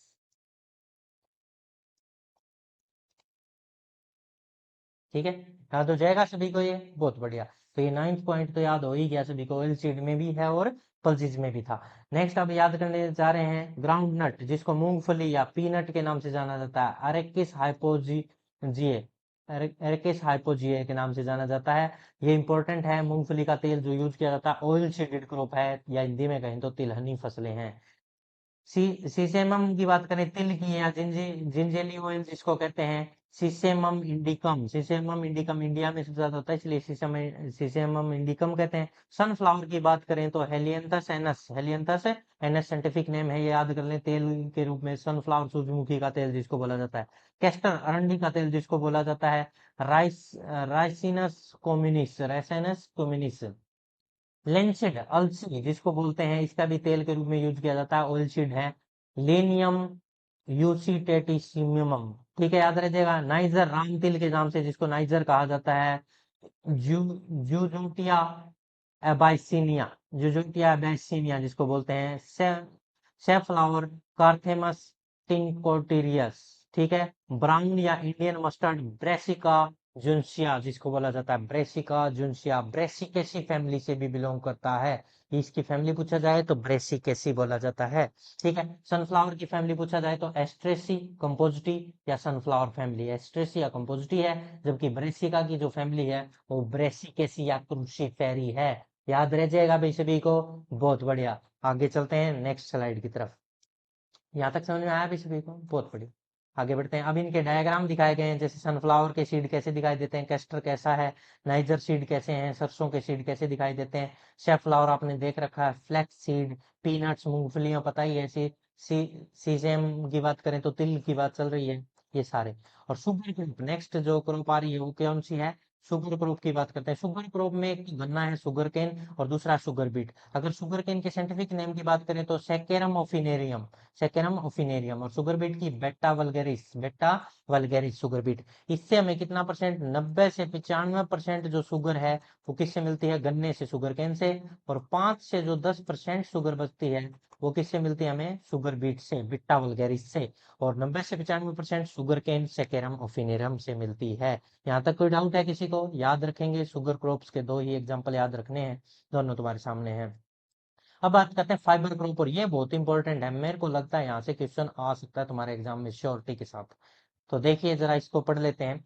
सबसे पहले बात करते हैं फाइबर क्रॉप्स की, मैं यहाँ से बनाना स्टार्ट कर रहा हूँ। फाइबर क्रॉप्स, फाइबर क्रॉप तीन तरह की है सर, फाइबर क्रॉप भी कौन कौन सी? फाइबर, सीड फाइबर हो गया सर, स्टेम या बास्ट फाइबर हो गया, और लीफ फाइबर हो गया। जिसके फाइबर मिले ना सर वो सीड फाइबर, और जिसके से निकाला जाए फाइबर वो लीफ फाइबर सर। और जिसके तने पे, उसके छाल में या उसके बास्ट में चारों तरफ, उसके स्टेम के चारों तरफ से अगर रेशम जो भी फाइबर निकाला जाए तो उसको स्टेम फाइबर या बास्ट फाइबर बोलते हैं। तो सबसे पहले बात करता हूँ सीड फाइबर। सीड फाइबर में एग्जांपल है कॉटन, के पास तुम्हारे सामने डायग्राम भी है।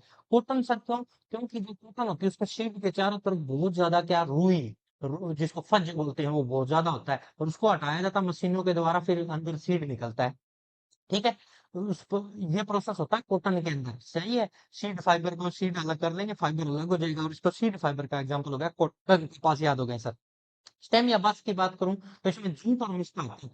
जूट में प्लांट को कट किया जाता है, फिर उसको पानी में भिगो के रखते हैं, फिर उसको स्टेम से ऊपर स्ट्रिपिंग करते हैं, उसको उतार लेते हैं सारे को, छाल को। फिर उस छाल में से धागे नुमा फाइबर्स निकाले जाते हैं। इसको हम जूट में और मिस्टा में ऐसा देखने को मिलता है।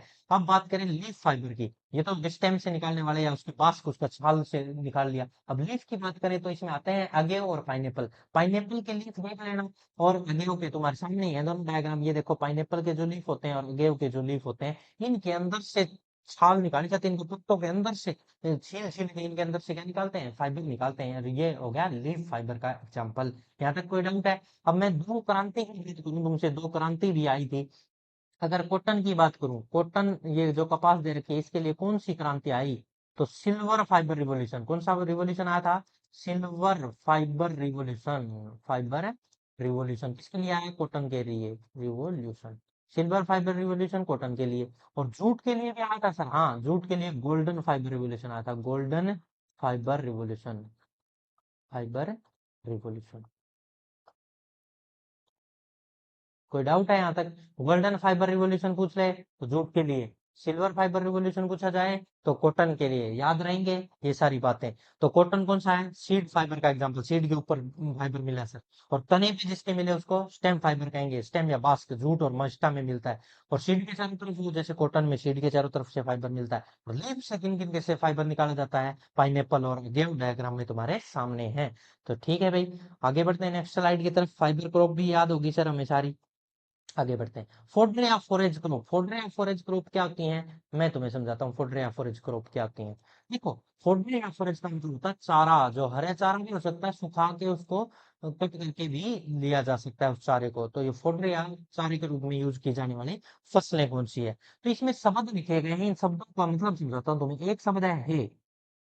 हे शब्द का मतलब समझाता हूँ। शिलेज समझ का शब्द का मतलब बताऊंगा। पश्चर तेज का मतलब और फुड का मतलब, ये चार शब्द हैं। ये यही क्यों लिखे गए, क्या कारण है? तो देखो, मैं तुम्हें सबसे पहले बता रहा हूँ हे। जो हे होता है ना, हे का मतलब होता है हरा चारा। सूखा, सॉरी, सूखा चारा। सूखा चारा। सूखा चारा कैसे सर?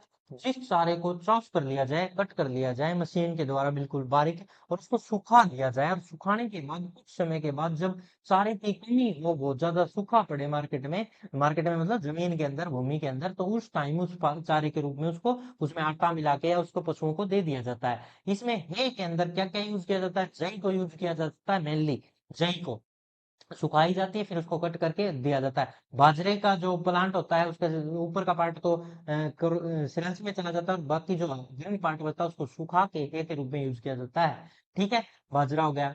ये और जो गेहूं है, गेहूं निकलने के बाद जो पीछे चारा बचता है सूखा हुआ, जिसको तूड़ी बोला जाता है, वो भी hay के रूप में यूज किया जाता है। ऐसे ही जो बारले का जो बचता है, जिसको पराली बोला जाता है, उसको भी hay के रूप में यूज किया जाता है। आगे समझ में सभी को? सूखा जो पार्ट बचता है अनाज निकालने के बाद, उसको हे के रूप में यूज कर लिया जाता है। सर ये सिलेज का है। सिलेज का मतलब होता है हरा चारा। सिलेज का मतलब क्या होता है? सूखा चारा नहीं, क्या होता है? हरा चारा, परंतु तरीका अलग यूज करने का। हरा चारा। सर हरा चारा है तो फिर तरीका अलग क्या होगा? देख, तरीका अलग है। इसको पहले हरे चारे को कट कर लिया जाता, चॉप कर लिया जाता, बिल्कुल कटिंग कर ली जाती है, मशीन के द्वारा कर ली। उस कटर के द्वारा, मशीन जो होती है जिसको गाँव में गंडासा बोला जाता है, उसके थ्रू काट लिया जाता है। काटने के बाद फिर उसको रैक पॉलीथीन होती है, उनमें फिट कर दिया जाता है, बिल्कुल एयर टाइट बंद कर देते हैं ताकि उसके अंदर एयर ना जाए। और फिर वो धीरे धीरे उसका फर्मेंटेशन होता है, वो गलना सड़ना स्टार्ट हो जाता है, और उसके अंदर मॉइस्चर का कंटेंट 60 से 70% होता है, और वो न्यूट्रिएंट रिच होता है। फिर उसको कुछ समय के बाद अचार, पशुओं के लिए अचार कह सकते हैं इसको, तुम पशुओं का अचार कह सकते हो। पशुओं का अचार, का अचार। जैसे अचार को नहीं खाया जाता, बाद में यूज करते हैं, इकट्ठा करके रख लेते हैं, बाद में उसको यूज करते रहते हैं, ऐसे ही पशुओं के लिए अचार बनाकर पशुओं को दिया जाता है, सिलेज के रूप में हरे चारे को यूज किया जाता है। और इसमें मेनली जो सबसे ज्यादा यूज होता है वो मैज, मक्का को यूज किया जाता है इस काम के लिए सबसे ज्यादा। ठीक है भाई, याद हो गया। अब है पश्चरेज। पश्चरेज का मतलब है सर चारागाह के लिए जो भूमि होती है ना, चारागाह। चारागाह मतलब क्या है? जो चराने जो भी भूमि है, जहाँ पे बहुत बड़े घास वो, उसको चराना है। चारगाह, जहाँ पे घास फूस है, जहाँ पे क्या हो, घास फूस हो, हरा घास फूस, उसको चराया जाए, उसको कहते हैं पश्चर। पॉस्चरेज, ठीक है सर। और फोडर का मतलब तो होता है पशुओं का चारा, कोई भी आ सकता है इसके अंदर, तो किसी भी प्रकार का पशुओं का चारा। बताओ अब समझ में आए या नहीं आए? ये शब्द है, शब्दों की नॉलेज होनी चाहिए अगर एग्रीकल्चर का या किसी भी कंपटीशन एग्जाम को क्रैक करना है, नीट वगैरह वगैरह, सबके लिए शब्दों की नॉलेज बहुत ज्यादा मायने रखती है। एग्जाम्पल की बात करें, ग्रासेस और लेग्यूम, लेग्यूम में कौन कौन फोल्डर में आते हैं और ग्रासेस में कौन कौन आते हैं, तो इनकी बातें भी कर ली जाए। तो सबसे पहले बात करते हैं किसकी, लेग्यूम्स में बाजरा आ गया, नेपियर ग्रास हाथी घास जिसको कहते हैं, गिनिया ग्रास आ गया, फोल्डर फोल्डर सोरगम आ गई ज्वार, और फोल्डर मेज आ गया, ठीक है भाई। तो देखो जो बिरसम होते हैं ना, बिरसम सुना है सभी ने, उसको किंग ऑफ फोल्डर बोला जाता है बिरसम को। और ल्यूसीन होता है, इसको क्या बोला जाता है, क्वीन ऑफ फोल्डर। और ये किस में आता है, लेग्यूम में, ये क्या होती है, queen of folder, queen of folder. और जो विरसम थी वो क्या था, किंग ऑफ फोल्डर। और डेसमेंथस भी इसी में आता है, और काउपिलोबिया चौड़ा भी इसी के अंदर आता है, लेग्यूम होते हुए भी ये फोल्डर जो कि पशुओं के चारे के रूप में यूज हो रही है। और ग्रासेस तो है ही, बाजरा, नेपियर ग्रास, गुनिया ग्रास, फोल्डर सोल्गम और फोल्डर मेज, ये सारे क्या हैं, फोल्डर के रूप में होने वाले, यूज होने वाले, फोरेज के रूप में यूज होने, पशुओं के लिए चारे के रूप में यूज होने वाली फसलें हैं। तो ये भी याद हो गई, शुगर क्रॉप याद होगी, फाइबर क्रॉप याद होगी, फोल्डर क्रॉप याद होगी। अब कुछ एग्जाम्पल जो कि हैं रूट क्रॉप के, रूट जिनकी रूट्स को खाया जाए वैसे प्लांट्स को रूट क्रॉप कहा जाता है। जैसे हम बात करें, स्वीट पोटैटो रूट के रूप में, टर्निप भी रूट के रूप में, मूली भी, कैरेट भी, कैरेट हो गया, बीट रूट हो गया, टर्निप, बीट रूट हो गया, या शुगर बीट हो गया, या कैरेट होगी, टर्निप होगी, स्वीट पोटैटो हो गया, ये सारी सारी रूट्स हैं जो कि खाने के रूप में यूज की जाती हैं। और ये सारा फूड स्टोर करके रखते हैं, फूड स्टोरेज रूट होती हैं, सारी सारी क्या आती हैं, फूड स्टोरेज रूट। और दूसरा डिस्कशन होती है, स्टोर कर ले उसको ट्यूबर क्रॉप कहते हैं। और उसमें यहाँ तो एक जड़ जो एक पार्ट है, एक के नीचे एक ही उगता है, एक ही रूट उगती है, जबकि वहां बहुत सारे एक साथ उगाए जा सकते हैं ट्यूबर के अंदर। ट्यूबर को कट करके अगर उसके पार्ट को उगाया जाए तो वेजिटेटिव प्रोपोगेशन करके वो प्लांट भी बन सकते हैं। तो देखिए जरा, रूट क्रॉप्स तो समझ में आ गई, उसके बाद अब बात करते हैं ट्यूबर क्रॉप्स की। ट्यूबर में जैसे पोटैटो आता है, ठीक है, कछावा आता है, यम आता है, स्वीट पोटैटो तो यहाँ नहीं आना चाहिए, ट्यूबर तो होते हैं परंतु ये रूट का मेन एग्जांपल है, स्वीट पोटैटो, ठीक। तो अब बात करते हैं ट्यूबर, ट्यूबर का मतलब होता है आइज, क्या होता है, आइज हो जिसके, जैसे आलू देखा आपने, पोटैटो देखा है, हाँ सर पोटैटो देखा है, मान लो ये पोटैटो है, ठीक है मान लिया सर।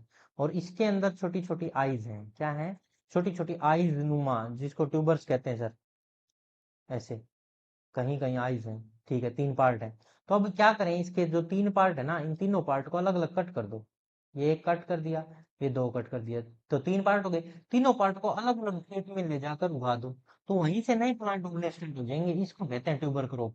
और ट्यूबर क्रॉप्स जो होती हैं ये स्टेम की मॉडिफिकेशन होती है, मैं लिख देता हूँ यहाँ, स्टेम मॉडिफिकेशन होती है, स्टेम मॉडिफिकेशन, मॉडिफिकेशन, ये रूट नहीं होती, ये स्टेम होते हैं। आलू को कोई आलू आलू या पोटैटो को कोई रूट नहीं कह सकता, वो क्या है, स्टेम है। आलू क्या है, स्टेम है, ये एक तरह का स्टेम, स्टेम की मॉडिफिकेशन है। कसावा है, ये भी क्या है, स्टेम है। कसावा होता है क्या सर, जो व्रत के टाइम साबूदाना बनाने में यूज होता है ना, इसी का था कसावा का, ये मूली जैसा नजर आ रहा है। और याम या जमीकंद जिसको कहते हैं, या रतावी भी जिसको बोला जाता है, वो ये दिखाई दे रहा है, पोटैटो, स्वीट पोटैटो भी यहाँ दिया गया है, ये यहाँ नहीं होना चाहिए, ठीक है। ट्यूबर क्रॉप्स भी याद होगी सभी की। अब ट्यूबर क्रॉप से आगे बढ़ते हैं नेक्स्ट स्लाइड की तरफ। स्टार्च क्रॉप, स्टार्च क्रॉप जिनके अंदर स्टार्च की मात्रा भरपूर होती है, वो तो किसी भी बना के होगी, है कसावा में होगी, पोटैटो में होगी, स्वीट पोटैटो में होगी, इनमें स्टार्च की मात्रा बहुत ज्यादा होती है, कार्बोहाइड्रेट्स बहुत ज्यादा पाए जाते हैं। इन क्रॉप्स की बात करें जो दवाइयों के रूप में, मेडिसिन के रूप में यूज होने वाली ड्रग्स, नशे के लिए नहीं, दवाइयों के लिए बनाई गई थी, परंतु आज के टाइम में इसको नशे के रूप में आगे बढ़ा दिया गया है। कैनेबिस, कैनेबिस का मतलब होता है, कैनेबिस सैटिवम पूरा नाम होता है, इसको भांग कहते हैं, हिंदी में क्या कहा जाता है, इसको भांग के नाम से जाना जाता है, कैनिबस सैटिवम। ओपीम होता है, पापावर सोमनीफरम इसका साइंटिफिक नेम होता है, पापावर सोमनीफरम, जिसको डोडा, हिंदी में डोडा के नाम से फेमस है, ये डोडा नशे के रूप में यूज किया जा रहा है बहुत ज्यादा मात्रा में, परंतु ये है मेडिसिनल पर्पज के लिए बनाई गई फसलें। और इनके अंदर चीरा लगाया जाता है, इसमें से ये फ्लूइड निकलता है, और इस फ्लूइड से फिर तैयार किया जाता है नशीला पदार्थ, जिसको किसी की सर्जरी हो, बहुत ज्यादा चीर फाड़ हो, डॉक्टरों को मेडिसिन देनी पड़ती है, तो ये यूज करते हैं। पॉपी प्लांट होता है, पपर सोनिफरम, जिसका फ्लावर दिखाया गया है, इसी से हमें जो ओपीम मिलता है, इसी से पॉपी प्लांट से ही मिलता है ओपीम, ठीक है भाई। बाद में यही चीज इसमें कन्वर्ट होती है, देखो यहाँ भी लिखा है ओपीम, प्रोड्यूस ओपीम, ठीक है, ये फ्लावर ही पैदा करता है।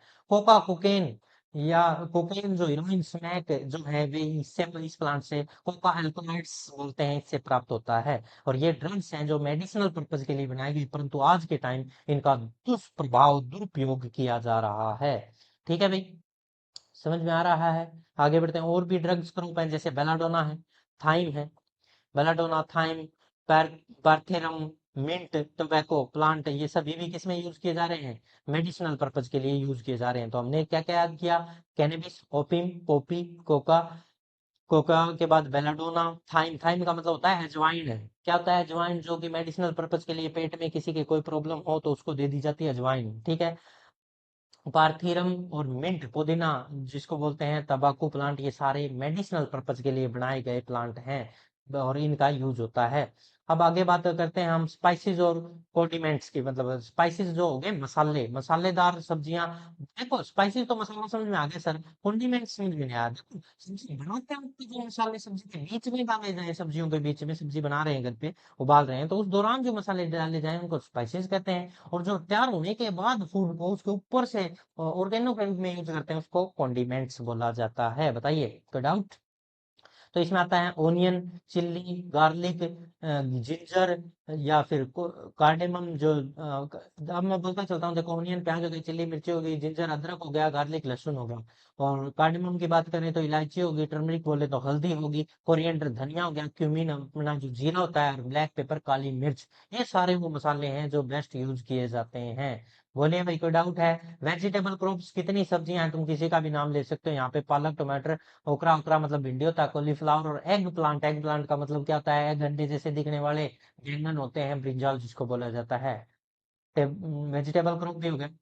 मेडिसिनल एंड एरोमेटिक क्रॉप्स की बात करें, मेडिसिनल या एरोमेटिक क्रॉप्स की बात करते हैं तो उसके अंदर क्या क्या आता है देख लीजिए। ये बात हम पहले भी कर चुके हैं, मेडिसिनल तो ड्रग्स नाम से आया था ये, पर इनमें कुछ मेडिसिनल, सिर्फ मेडिसिनल नशे के रूप में यूज नहीं होने वाले, ये सिर्फ और सिर्फ वो हैं जिनका नशे ड्रग्स के रूप में यूज नहीं है, इसका सिर्फ और सिर्फ मेडिसिनल। वो मेडिसिनल तो थे ही थे, साथ में नशीले भी थे, ड्रग्स थी वो।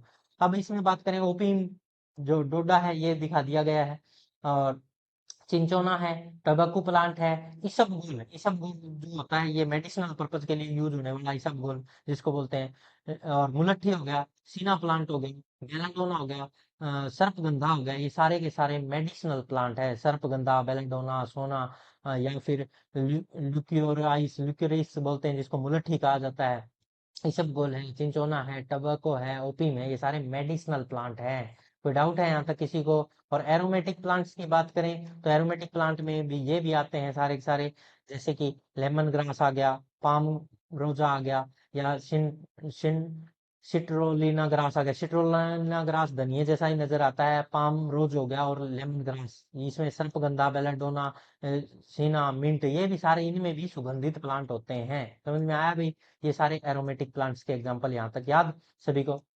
एरोमेटिक प्लांट्स देख लो, जास्मिन हो गया, रोज, जेरेनियम हो गया, पेपरमिंट हो गया, हीना हो गया, जास्मिन हो गया, यहाँ तक तो ये सारे थे एरोमेटिक प्लांट्स। नहीं, एरोमेटिक मेडिसिनल, मेडिसिनल जो भी प्लांट होते हैं उनमें एरोमा होती है अलग से।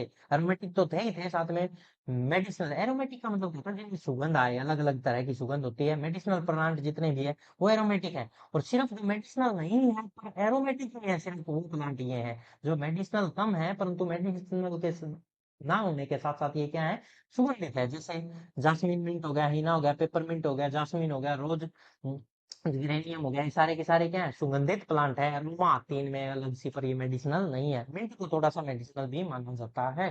ठीक है भाई, मिंट को मेडिसिनल प्लांट के रूप में भी यूज किया जा सकता है, मैं बोल रहा हूँ बार बार। Question from the previous year, previous years में आए हुए कुछ क्वेश्चंस डिस्कस कर लेते हैं और इसके बाद इस चैप्टर को फिनिश करते हैं। चलिए देखते हैं कुछ क्वेश्चन जो हमारे एग्जाम्स में आए हुए हैं उन पे कुछ डिस्कशन हो जाए। तो ये क्या पूछा गया है हमारे एग्जाम में आया हुआ क्वेश्चन, एग्रोनॉमी का ही क्वेश्चन है। Crop plant and classification, better understanding which of the following crop is fibre crop based on the economic use. बताओ, बीटरूट तो शुगर शुगर क्रॉप है सर, ये नहीं हो सकता। जूट फाइबर क्रॉप है सर। शुगर बीट ये भी चीनी के लिए, शुगर के लिए। कोकोनट है, ये पेरनिल प्लांट नहीं है सर। नेपियर ग्रास है, फोडर क्रॉप है सर। तो सिर्फ और सिर्फ फाइबर के लिए जूट क्रॉप को यूज किया जाता है। और कौन सा फाइबर, ये बास्ट स्टेम फाइबर के नाम से जाना जाता है। और इसके लिए एक रिवॉल्यूशन भी फेमस है जिसका नाम है गोल्डन फाइबर रिवॉल्यूशन। तो जूट इसका आंसर है, जूट। जूट के लिए जो फाइबर, कौन सा फाइबर है ये स्टेम फाइबर, स्टेम या फिर बास्ट फाइबर के नाम से जाना जाता है, बास्ट फाइबर, ठीक है सर, फाइबर। और इसके लिए एक रिवॉल्यूशन है जिसका नाम याद रखेंगे, क्या, golden, golden fibre revolution, golden fibre revolution, ठीक है। तो जूट के बारे में ये सारी बातें हो जाएगी, और फाइबर क्रॉप है ये एक, ये भी याद हो गया। चलिए नेक्स्ट स्लाइड की तरफ बढ़ते हैं। फर्स्ट क्वेश्चन क्लियर भाई सभी को, कोई डाउट नहीं है। सेकंड क्वेश्चन की तरफ बढ़ते हैं। क्या है सेकंड क्वेश्चन? तो ये पूछ रहा है, in agronomy classification crop plant is done to a classified for better understanding which of the following crop is medicinal crop based on economic use. Economic use के बेस पे सबसे ज्यादा मेडिसिनल पर्पज में यूज होने वाला plant इनमें से बताइए, जो ऑप्शन तुम्हारे सामने है। एक तो मिंट दिया गया है, बीट रूट दिया गया है, शुगर बीट दिया गया है, कोकोनट दिया गया है, जूट, ये तो फाइबर में यूज होने वाले सर। और ये शुगर क्रॉप्स है सर। और मेडिसिनल तो सिर्फ यही है, एक तो ये एरोमेटिक भी है सर, एरोमेटिक होने के साथ साथ ये क्या है, and medicinal, medicinal crop, aromatic crop भी कह सकते हैं और इसको मेडिसिनल क्रॉप भी कह सकते हैं। ये ऑप्शन जाएगा मिंट। कोई डाउट है? सेकंड क्वेश्चन भी क्लियर। नेक्स्ट क्वेश्चन की तरफ बढ़ते हैं, थर्ड क्वेश्चन की तरफ। Which of the following is a perennial crop, इनमें से कौन सी पेरिनियल क्रॉप है? पेरिनियल का मतलब होता है जो सालों साल उगा रहे। बनाना है सर, बनाना भी है, गार्लिक नहीं है, टोमेटो नहीं है, शुगर बीट नहीं है, ये एनुअल है सर, ठीक है। तो कोकोनट भी है, यस। अब कोकोनट भी हो गया, बनाना भी, दोनों आगे सर। अब इनमें से आंसर कौन सा करूं? अब तो एग्जाम में दिक्कत होगी, बनाना आंसर देखे होंगे, कोकोनट दोनों ऑप्शन में है, तो यहाँ आंसर जाएगा कोकोनट, कोकोनट। क्यों सर कोकोनट क्यों जाएगा, बनाना क्यों नहीं दिया आपने? क्योंकि इनमें भी अगर लंबी टाइम तक जो उग रहे और पेरिनियल कहलाए तो वो कोकोनट है। बनाना भी पेरिनियल है, मैं ये नहीं कह रहा, अगर कोकोनट ऑप्शन यहाँ नहीं होता सिर्फ बनाना ही आंसर जाता, पर कोकोनट बनाने में से मेरे को चूज करना पड़ेगा, तो मेरे को ये देखना पड़ेगा कि इनमें लंबे समय तक कौन 100 साल खड़ा रहेगा, वही प्लांट जाएगा। तो समझ में आ गया, जिसकी एज ज्यादा उसको टिक कर देंगे, उसको प्रेफरेंस देंगे। कोई डाउट है? आगे बढ़ते हैं नेक्स्ट नेक्स्ट स्लाइड की तरफ। तो हमने 3 क्वेश्चन किए, फोर्थ क्वेश्चन की तरफ। What is the family of mustard? Mustard की फैमिली मैंने आज ही तुम्हें याद कराई, वैसे फैमिली की ट्रिक मैंने फुल डिटेल में बता रखी है, बहुत सारे लेक्चर हैं मेरे फैमिली की ट्रिक पे, 2 या 3 मिनट का हर लेक्चर में एक एक ट्रिक हर फैमिली पे बताई गई है। मैं बता देता हूँ। मस्टर्ड होती है ना, मस्टर्ड की फैमिली का नाम ब्रेसिका, साइंटिफिक नेम में ब्रेसिका आता है मस्टर्ड के, तो इसकी फैमिली का नाम तो एक तो ब्रेसिकेसी है, और साथ में इसी फैमिली को क्रुशिफेरी भी बोला जाता है। ऑप्शन में ब्रेसिकेसी या क्रुशिफेरी मिले तो हम टिक कर देंगे मस्टर्ड, तुरंत टिक कर देंगे, क्या, मस्टर्ड। तो देखिए अब जो ऑप्शन है उसमें क्रूसीफेरी मिल गया, और इसको ब्रेसिकेसी भी कहा जाता है, क्या कहा जाता है, ब्रेसिकेसी, ब्रेसिकेसी भी बोला जाता है, ठीक है। अब सेकंड नंबर पे आती है मालवेसी। मालवेसी का मतलब क्या है? जिसमें भिंडी आती है, भिंडी, ओकरा, ओकरा भिंडी, ओकरा भिंडी आती है इसके अंदर, ठीक है, ओकरा है भिंडी। एपीएससी फैमिली में भी बहुत सारे प्लांट आते हैं, सोलिनेसी में बहुत सारी सब्जियां आती है, रोजेसी में क्या आते हैं, रोजेसी में बहुत सारे फ्लावरिंग प्लांट्स आ जाते हैं ऐसे। पर हमारा जो क्वेश्चन था ब्रेसिकेसी फैमिली से रिलेटेड या क्रूसीफेरी से, मस्टर्ड जिसमें आती है। अरे कोई डाउट है? जैसे गेहूं है, चावल है, किसमें आते हैं, पोएसी में आते हैं, अलग अलग मैंने ट्रिक्स बना के सबके दे रखी हैं, वहां से याद कर लेंगे। चलिए नेक्स्ट स्लाइड की तरफ बढ़ते हैं, नेक्स्ट क्वेश्चन की तरफ। 4 क्वेश्चन समझ में आए भाई सभी को?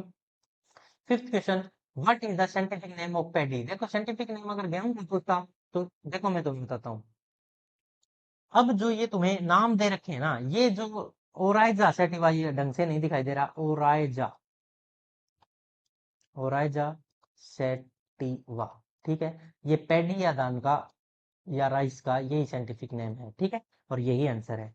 जो ये दिया गया है ना दूसरा, ये वीट का होता है, ट्राइटिकम एस्टिवम वीट का, ठीक है, याद रख लोगे। जिया में ये मेज का होता है साइंटिफिक नेम, याद रख लोगे। एविना सेटिवा होता है ओट जई का साइंटिफिक नेम, याद रख लोगे। और ये और भी सिर्फ है कोई, ठीक है, मेरे को भी ध्यान नहीं। तो फिलहाल ओराइजा सेटिवा याद हो गया, पेडी का, वीट का ट्राइटिकम एस्टिवम, मेज का, जिया में, और ओट का अविनाश सेटिवा। एग्जाम्पल याद रहेंगे सभी को, बहुत बढ़िया। आगे बढ़ते हैं, और ओरेंज सेटिवा आंसर टिक करके नेक्स्ट स्लाइड की तरफ बढ़ते हैं। विच of the following is legume fodder? Fodder भी हो, जो चारे में भी यूज हो, दालों में भी आता हो, लेग्यूम भी हो। देखो सर मेज तो लेग्यूम नहीं है, तो सीरियल्स है ना, ये माल्ट्स। काउपी ये है सर, ज्वार नहीं सर, ये है फोडर तो है, फोडर तो है, पर ये लेग्यूम नहीं है सर, ज्वार, ठीक है, तो ल्यूसीन है, ये है सर। तो 2 और 4 जो वाला जो ऑप्शन है ना, 2 और 4 वाला वो ही सही है। ठीक है भाई, आया समझ में? आगे बढ़ते हैं नेक्स्ट स्लाइड की तरफ। 6 क्वेश्चन कर चुके हैं हम, आगे बढ़ते हैं। विच of the following is A cholesterol miles? Cholesterol miles, जहां भी तुम्हें माइल्स तीन है, ये तीन ही होते हैं, ज्वार बाजरा रागी, ये मेजर टाइप्स की बात कर रहा है, मेजर माइल्स की। मेजर माइल्स थी ना तीनों की तीनों, मेजर माइल्स आज ही पढ़ाई मैंने। माइल्स कौन कौन सी मेजर माइल्स थी? उसमें सबसे पहले नंबर पे तो थी सर ज्वार, स्वर्गम जिसको बोलते हैं ज्वार। फिर पल माइल्स था, जिसको हम बाजरा बोलते हैं सर, पल माइल्ट बाजरा। और फिर थर्ड नंबर पे था रागी सर। ये तीनों के तीनों ही फसलें हैं सर, ये कोर्स है। कोर्स का मतलब क्या था? जो खुरदरे सिरल्स, सिरल्स में भी यूज होते हैं और माइल्स भी हैं। सिरल्स भी हैं ये, साथ में माइल्स भी हैं। समझ में आ गया? तो इसका जो आंसर है वीट आ गया, नहीं हो सकता, ये तो सिर्फ सिरल है, माइल्स नहीं है। पेडी भी माइल्स नहीं है, ये भी माइल्स नहीं है, तो सारी नहीं। इसमें वीट आ गया इसलिए नहीं है, ये भी नहीं है। बाजरा पेडी, पेडी आती काट दो। रागी बाजरा तो ठीक है, पर मेज गलत आ गया सर। अब बात आ गई ज्वार बाजरा और रागी, ये सही ऑप्शन है जिसमें ये तीनों हैं। तो ये क्या है? नाज तो है ही, साथ में माइल्ड कोरल्स मतलब खुरदरे हैं। ठीक है, इनका जो सीड होता है वो खुरदरा होता है। कोरल्स का मतलब यहाँ बड़े से नहीं, खुरदरे से है। ठीक है, next. Long day plant required photoperiodium length usually for better flowering. better flowering के लिए long day plant 12 घंटे से ज्यादा। मेरे को तो एक ही बात याद आई यहाँ, लॉन्ग डे सुनते ही 12 आवर से ज्यादा आंसर होना चाहिए। 12 आवर से ज्यादा ऑप्शन देख लो। ये तो 10 से 12, ये तो 12 आवर से ज्यादा नहीं है सर। ये 12 आवर से ज्यादा नजर आ रहा है, ये भी आ रहा है। दो ऑप्शन मेरे को दिमाग में टिक कर रहे हैं सर, ये हो सकते हैं। लेस देन 14 में तो 5 आवर्स भी हो सकते हैं, 2 आवर्स भी हो सकते हैं, 1 आवर्स भी हो सकता है, तो ये आंसर नहीं हो सकता सर। मोर देन 24, 24 घंटे से ज्यादा थोड़ी चाहिए किसी को, ये भी नहीं हो सकता। तो ऑप्शन बी और डी में से एक सही है। अब हमें चूज करना बी और डी में से कौन सी सही है। देखो, 24 घंटे तक चला गया, डी ऑप्शन है वो 18 से 24 घंटे, मतलब पूरा ही दिन उसको सनलाइट चाहिए, ऐसा भी नहीं होता लवंडे प्लांट। वो होता है 14, 15, 16, 17 घंटे तक भी चल जाएगा। मतलब 12 से 13, 14, 15 घंटे तक, 12 से 13, 14, 15 घंटे तक जो प्लांट लाइट का पीरियड चाहिए दिन के अंदर, एक पूरे दिन में, पर डे, तो उसको कहते हैं। और इसमें ऑप्शन 14 to 15 आवर वाला सही आंसर है, क्योंकि ये लॉन्ग डे प्लांट की डेफिनेशन ये थी। लॉन्ग डे प्लांट 12 आवर से ज्यादा, long day plant, long day plant होगी 12 आवर से ज्यादा हो गए सर। लेस देन 14 में तो 12 आवर से कम 13 भी हो सकता है, पर 12 आवर भी तो हो सकते हैं। नहीं, फिर ये क्यों नहीं गया सर 18 से 24 घंटे? ये इसलिए नहीं गया क्योंकि 24 घंटे बहुत ज्यादा हो जाते हैं, 18 से 24 बहुत ज्यादा है। लॉन्ग डे को भी इतनी लाइट नहीं चाहिए होती, और 24 वाला तो हो ही नहीं सकता, और ये कम वाला नहीं हो सकता। तो आंसर सिर्फ और सिर्फ बी टिक किया जाएगा। अरे समझ में आया सभी को? तो इस तरह से हमने यहीं पे अपना जो लेक्चर था उसको कंप्लीट कर दिया है भाई। पूरा लेक्चर हो चुका है। यहाँ पे ग्रुप का जो भी क्लासिफिकेशन था फुल डिटेल दे दी मैंने, और जितनी भी यहाँ पे एग्जांपल याद करने में जिसको भी प्रॉब्लम हो रही है ना, तो वो वहां अर्थ रिवेंज के हमारे इसी चैनल पे जाए और वो ट्रिक्स निकाल ले। किसी भी फैमिली की, किसी लॉन्ग डे प्लांट कैसे, शॉर्ट डे प्लांट क्या है, खरीफ क्या है, रवि क्या है, या कोई भी जायद क्या है, किसी भी प्रकार का एग्जाम्पल याद करना लॉन्ग डे शॉर्ट डे का, या खरीफ जायद का, या कोई भी और भी एग्जांपल याद करने, फैमिलीज का याद, सोलेनेसी, ब्रेसिकेसी, एस्ट्रेसी, सारी फैमिलीज की ट्रिक्स वहां मिलेगी और आसानी से याद कर पाओगे। ठीक है, पढ़ते रहें। All the very best. मिलते हैं नेक्स्ट लेक्चर में। और टेलीग्राम पे, हमारे टेलीग्राम पे इस वीडियो का जो लेक्चर है पूरा पीडीएफ तुम्हें वहां मिल जाएगा। अर्थ रिवेंज नाम से टेलीग्राम चैनल पे तुम्हें पूरा पीडीएफ नोट्स भी मिल जाएंगे। ठीक है, मिलते हैं नेक्स्ट लेक्चर में। पढ़ते रहें और खुश रहें। All the very